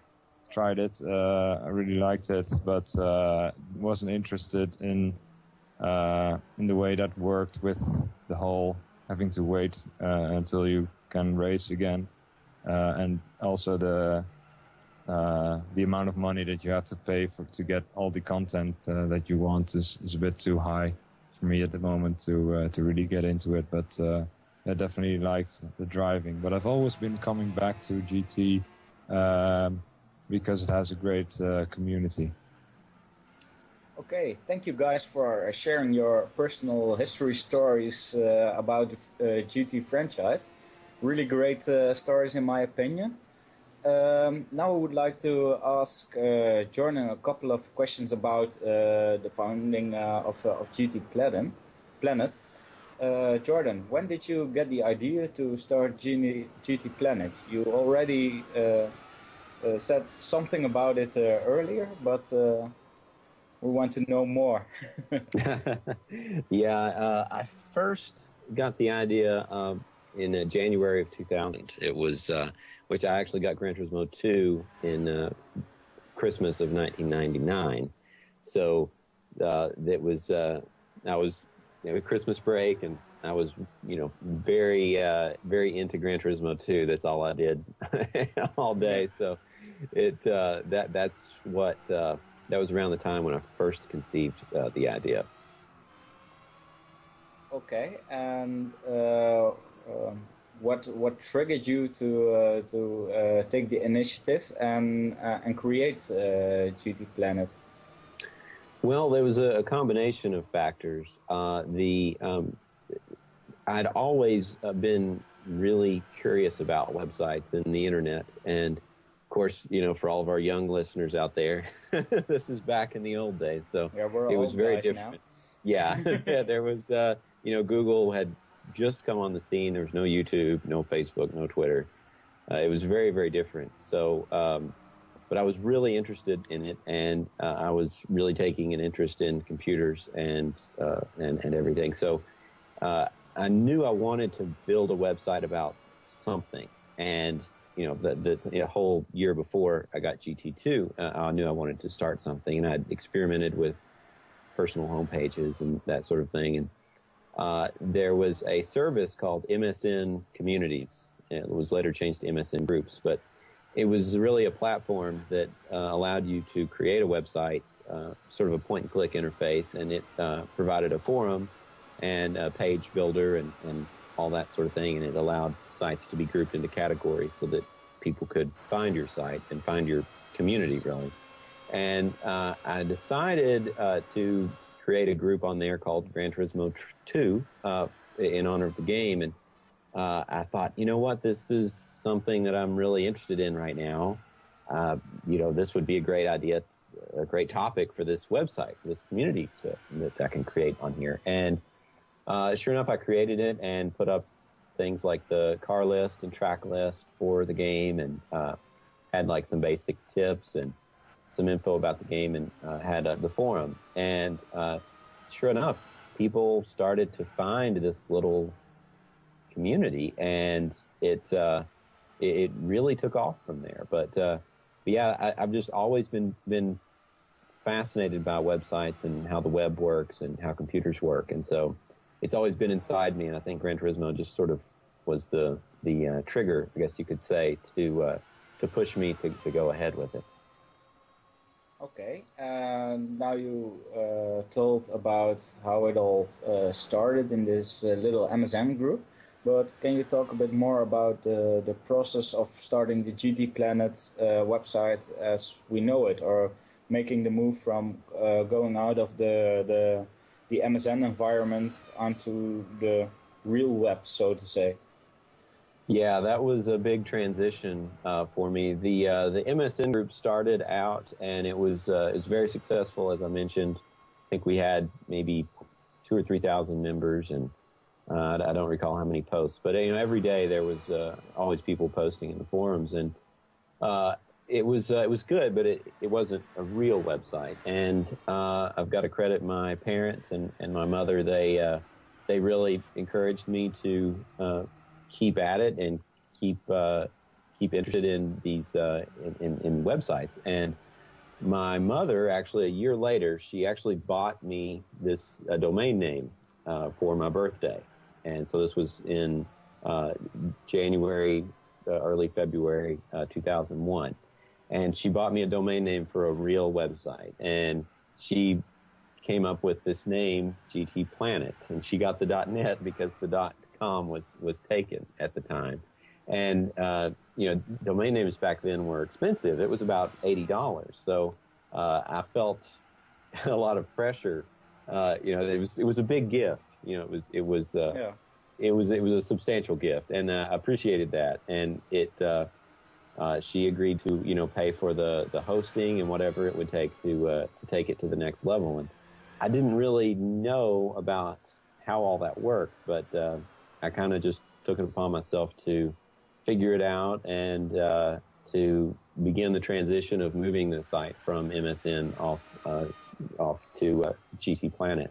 And so the site, as it's known today, was started in I think January 26th, 28th, actually, maybe yes, even the 29th day. It was on 2001, so that would be 14 years ago. Okay. So to the day. Yeah, yeah, almost exactly. Yeah. Okay, really great hearing that. A cool investment by parents.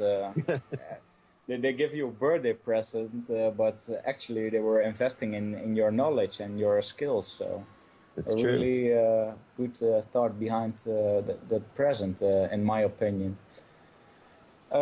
But when you had this MSN community, which was quite successful, and then you made the website. What were your original expectations when you started this website? I can imagine having the success at MSN already. Yeah, that creates certain kind of expectations for you for the website. Yeah, it really did, and I could not believe how much I really loved and was engaged with this fact that this MSN site had this forum, had this message board. When you set up a website like this or a forum, when other people start posting to it and using it, it's a real rush. It's a real sense of satisfaction. And for me it was. It's kind of like now people get that same sense of satisfaction, I think, when they share something on Facebook, and it gets a lot of likes, or they tweet something and it gets a lot of retweets and favorites. Your ego, of course. It does. And I think I was getting sort of an early form of that rush by hosting a website like this and seeing the comments and stuff come in. And so as I moved the site, I was really worried about how people make this transition from MSN to a regular website. And I had a guy help me set up the forums and stuff, and I really wanted it to work, and a lot of people did make the transition, and by that point I was a year into it, and I really felt a connection to the community, and it already felt like my baby. It was something that I really just wanted to foster and grow and nurture, and I didn't really think about what it would be in the future, but I didn't want to think too far in advance. I didn't imagine that it would ever become what it is today. It still blows my mind when I see what the site is now. But I just knew that I wanted to foster it, and if I kept at it and kept nurturing it and making it better and improving it, that eventually it would pay off, and of course it has. Yeah, as we can all see today with our GTP Endurance Series. Another thing, could you tell us a bit more about the progression the sites made throughout the years? I mean, we have talked about the starting, we've talked about when you first made the website. But can you talk us through the next growth? Because I'm thinking the growth GTPlanet's been through has been more of a process than an overnight success. So could you tell us a bit more about that? Yeah, certainly. It has been quite a process, 14 years now. But when the site started out and we got people posting on the new forums at the time, and it was pretty slow, compared to how things are now. It was very slow, but people kept coming and discovering the game, and then Gran Turismo 3 came along, and people really started to look for more information about the game online. Google was becoming more prominent, and they knew how to search, and they knew how to people really turn to the internet more for information. And I recall I wanted a domain name. Domain names were a lot more important than they are even now, because people would just type things in to and add a .com to the end instead of searching Google. So I really wanted GT3.com, and there was this guy that owned it, and I said, hey, I sent him an email. I said, I would really love to buy your domain name. And he wasn't interested in selling it. And apparently it was like his name was like Gerald the Rome the Third or something. So it was his initials. And try arguing with that.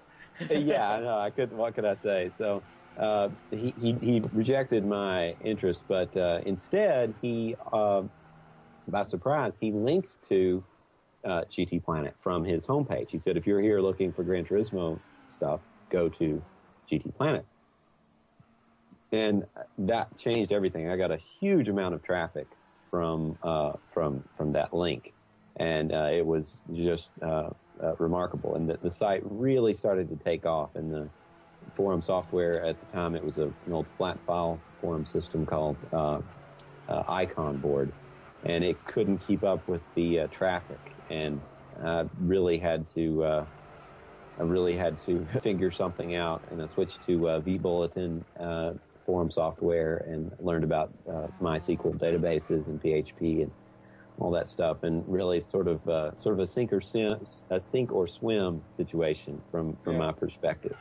But I kept at it and kept building the site. Of course, Gran Turismo 4 came along, and a lot more people kept coming to the site. And then really around Gran Turismo 5 Prologue, Gran Turismo PSP, I started the news blog, which of course is on the homepage. And at that point, the site's homepage really didn't really have anything on it. It was really all about the forums, and I had some resources for the games and that sort of thing. But at that point, the site really transformed, and it started getting links from links to my articles from other articles, and people started linking to me, and it really changed the amount of traffic that the site got, and more casual people that maybe weren't interested in the forums could now just browse the homepage. And it all kind of turned into a perfect storm with Gran Turismo 5, which I'm sure we all can remember was a very dramatic pre-release build-up to GT5 with the delays and leaks and interviews. I mean, it was a real roller coaster. They could have made a reality TV show about it. It was so dramatic. And GTPlanet sort of was it sort of allowed, it was harmful, I think, for Gran Turismo 5, but for GTPlanet it was actually good, because a lot of people relied on the site's news blog to sort of stay on top of the latest rumors and news and that sort of thing. And it really got people in the habit, I guess you could say, of coming to the site and getting involved in the site. And ultimately that boosted the forums as well, and sent a lot of people over there into our message boards and getting involved in the racing leagues and series and making friends and all that sort of thing. And now the same thing sort of happened with Gran Turismo 6, and hopefully the same thing is about to happen with Gran Turismo 7. Okay, thank you. And we've now talked about the growth of GTPlanet. Can you tell us a bit more? Can you be more specific about the main success factor of GTPlanet? Because you've named the fact that this guy made this link and it caused a lot of traffic towards the site. But what do you think is really the success factor of GTPlanet? Well, I suppose if we really, really, really narrow it down, I think we have to thank Google for the site as it is today. I know so many people find the site while researching for tunes, or figuring out how to complete a license test, or the best car for a specific event, and a lot of them find their way to GTPlanet. But in order to have that, you have to have people there talking about that. And I've been extremely lucky to have people just like you guys who are passionate and interested and friendly and want to engage with other fans, other racing game fans and Gran Turismo fans. And when you have that, when you bring everybody together and you provide them with a platform to connect with one another, it's just amazing what can happen. And that sort of sense of community, I think, is what's been the absolute main success factor of the site, and the reason that we have so many members celebrating their 10, 11, 12, 14-year anniversaries on the site, because people keep coming back. They feel like it's a place that they can be comfortable and meet with and chat with like-minded people. And my role is to keep providing the best platform that I can, so people can continue meeting and connecting with one another. Okay. adding to that, when I made these questions, I was thinking about what kind of answer you would give, and one of the other reasons I could think of, which also added to the success of GTPlanet, is you got on really early. You made this MSN community, and you started really early. So everyone wanting to do the same thing would come after you've already established a foundation for this kind of site. How do you think that comes into play to the success factor of GTPlanet? Well, I think it's a big factor. You know, timing is everything, and it would be hard to compete with the site. Although I'm not. I know it's not immune. It's a community, so it's a very fragile thing. That it will, if it involves people, you know, it's always going to be fragile in some way. But the timing was extremely important, and I think the site sort of rose with the internet, I guess you could say. You know, this was pre-Facebook, pre-Twitter. I think it's really hard to build an online community now that's based on a message board, because so many people just turn to Facebook, or they turn to Twitter, or, you know, some companies has a corporate forum. And so I think it's really hard, even if there was no GTPlanet and nobody had another GTPlanet, I think it would be really hard to start a GTPlanet today and to build it into what it is now. There's so much momentum and so much history with the site that it really makes an impact and defines what it is today. But, you know, there's still so much opportunity, and there's so many communities that do start. And, you know, if you love doing it, which I do, if you love running a website and managing an online community, it still can bring you a lot of satisfaction, and people always want to talk to one another. Yes.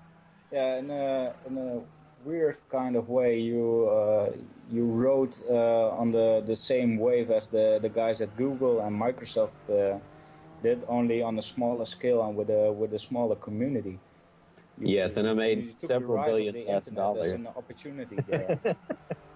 Yes, it's really great story. Really awesome to hear that. So now. Yeah, at this moment we all know how big GTPlanet is, and it must be a lot of managing to keep it running. Can you give us a bit more insight of how you manage GTPlanet and how much of it of your time does it consume? Yeah, it consumes a lot of time. It's a full-time job for me, more than full-time, I often say, because seems like at all hours I'm either having to write a blog post or fix some server issue, or, you know, an interview. Do an interview. Yeah, it's there's always something, and I manage everything myself. You know, there is no GTPlanet office. There's no employees. There's no anything. You know, it's just me and my laptop and some servers in New Jersey. So it's I manage all the servers. I do all the design work. I maintain all the software. Of course, I manage the moderators and help out with these types of projects like the Endurance Series. And and I also build new site features, which, you know, I'm doing a lot of that, and developing the next generation of things for the site. So I work on it every day, all day. It's a full-time project, but you know, I love it. It's my passion. It's my business. It's really become a part of me, I guess you could say. Yeah, you're real fortunate to make your hobby your work. But coming to that subject, do you still have a time left for your hobby? Do you still play GT6 a lot? And in which series or races do you attend, if you at all have time left? Yeah, I do. I try to play the game at least once a week. I don't always get to do that. I'm a very ambitious person, so I'm always careful with how I manage my time, and I don't play many games period. But because I always feel like being productive is more satisfying to me nowadays. Maybe I'm just getting old. I don't know. But I do still play Gran Turismo or a racing game at least once a week.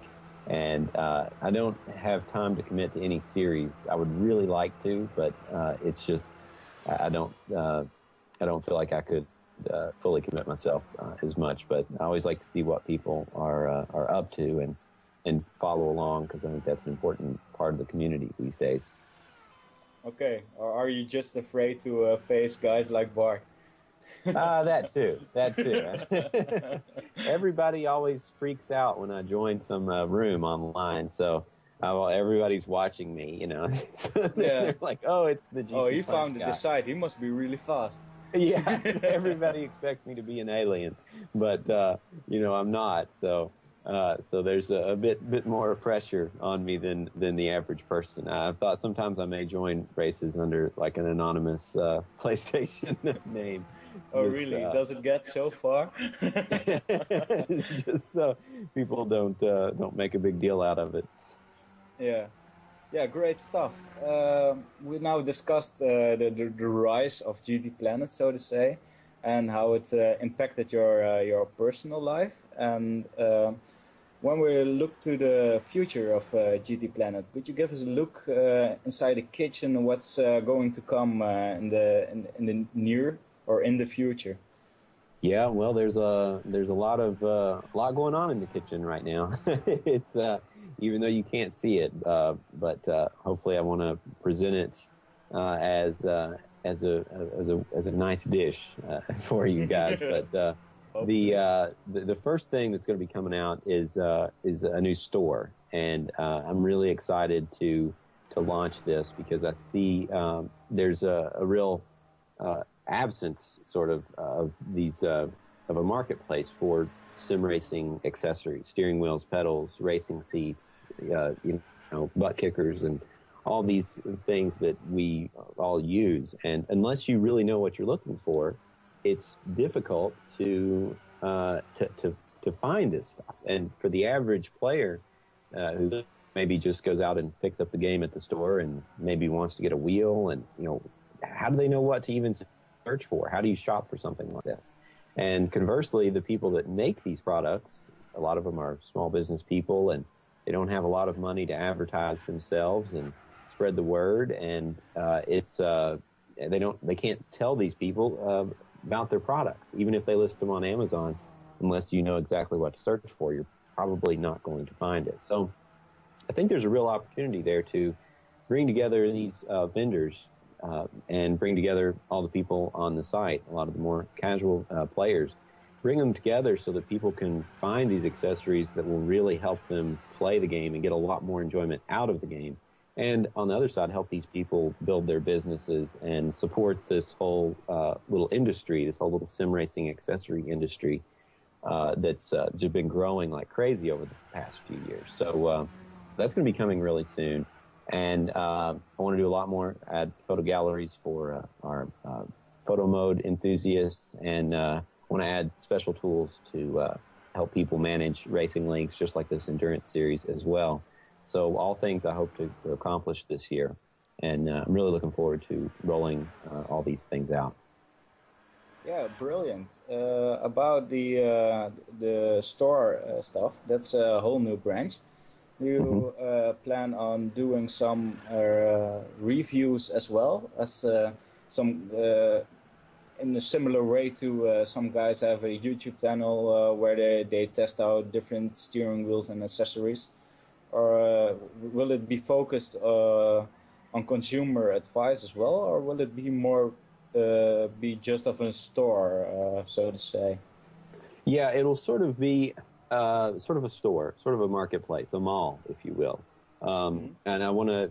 One thing I've always learned is that the community can do anything better than I can do myself. So it's going to have a full review system, and you'll be able to rate things just like you do on Amazon with stars. And I will sort of want to hand the reviewing over to the collective mind of the community and let people review all these products. So there's an easy place to see what the general consensus is without having to, spend all day searching the forums and stuff to see what people think of all these products. But yeah, I will continue to do some reviews myself, but I don't consider myself the perfect expert. I'm not nearly as good as those guys on YouTube with like Inside Sim Racing and all of them. They do an excellent job, but that's not my specialty. But I do enjoy sharing my thoughts on various products. Yeah, but you're planning to provide the option for the users to come up with their own kind of reviews on products. Maybe even Inside Racing doesn't discuss because they're busy doing other stuff. For example. Exactly. Okay. Really great to hear what's coming for us in 2015, hopefully. Thank you for your insight in the GTPlanet kitchen. It's been really interesting to see what's going on behind the site and how it formed up and where we're at now. Well, it's already been a long conversation about GTPlanet, but I could go on forever, really. So I want to ask Bart a couple of questions about his stay at GTPlanet here. First of all, I'm curious why and when you made the decision to join GTPlanet. Well, for that, we have to go back to 2008 when it was early days for online racing in Gran Turismo, with GT5 Prologue being released, and that was the first experience online with GT for me, and being in those servers, because you had basically a matchmaking system where Prediction Digital has selected some races with some certain types of restrictions in advance, and you join them just at a random moment, and the game finds you 15 other guys to drive with and puts you on a grid for 5 or 10 laps.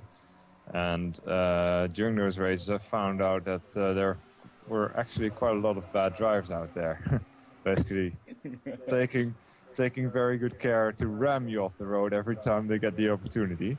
So that's that. But I've also found out that drivers with a GTP underscore tag were always very clean and they drove with respect. So that was instantly what was very recognizable in their driving. And so I Google searched for GTP, and then I found GTPlanet and joined it immediately. Okay, that's interesting to hear. Bart, if I recall correctly, when you joined GTPlanet, you joined the weekly racing series, or the WRS for short. And recently you've been promoted to a moderator. Could you tell our viewers a bit more about your journey through GTPlanet? Yeah, definitely. The WRS racing series initially started out as a time trial series, I think back in 2003. But yeah, I wasn't around then. So from finding GTPlanet and the GTP tag drivers, I quickly found out that the GTP was a connection with WRS. And at that time, it was still in an early stage, the WRS registry. So they were trying to form some kind of registry for registered drivers for the WRS time trials. And they were starting up this thing that was called a qualifier run. So they had one time trial where all the applicants with the GTP tag could drive for maybe 2 or 3 weeks, and then have a sort of a ranking with a handicap system, and you get split in these divisions. So back then it was 5 divisions, each split into 3 subdivisions: gold, silver, and bronze. And I was very proud to be a part of that first qualifier. And I think I was placed the first driver in Division 2 gold.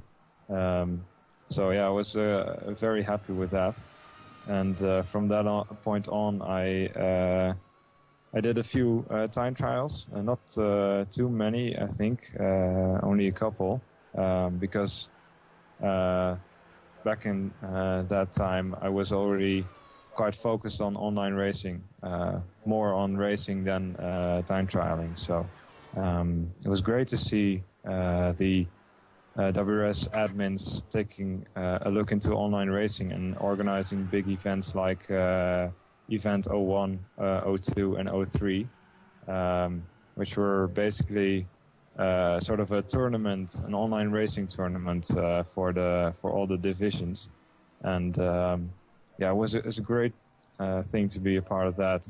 I was a part of Event 02 because I kind of missed Event 01 in the forums, and especially Event 03. I had a great run, driving really great races with really stellar drivers like Sinwraith and Animera, a couple of others, and also Hyperdan.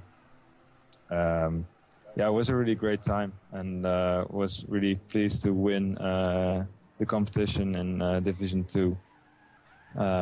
And then with the transition to GT5, where you had online lobbies, there was a qualifier for the WRS time trials, and also online racing started with the 3D3 racing group, originally starting to race the WRS combos online, and then becoming the official go-to place for online racing in conjecture with WRS.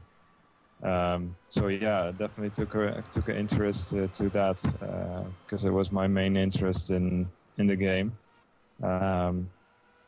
So yeah, I've done a couple of races with them, and then they started sort of a racing league or a club called the WRS Academy, and me being more experienced by that time in online racing, and being a Division 1 silver driver, they asked me to help along because that club was basically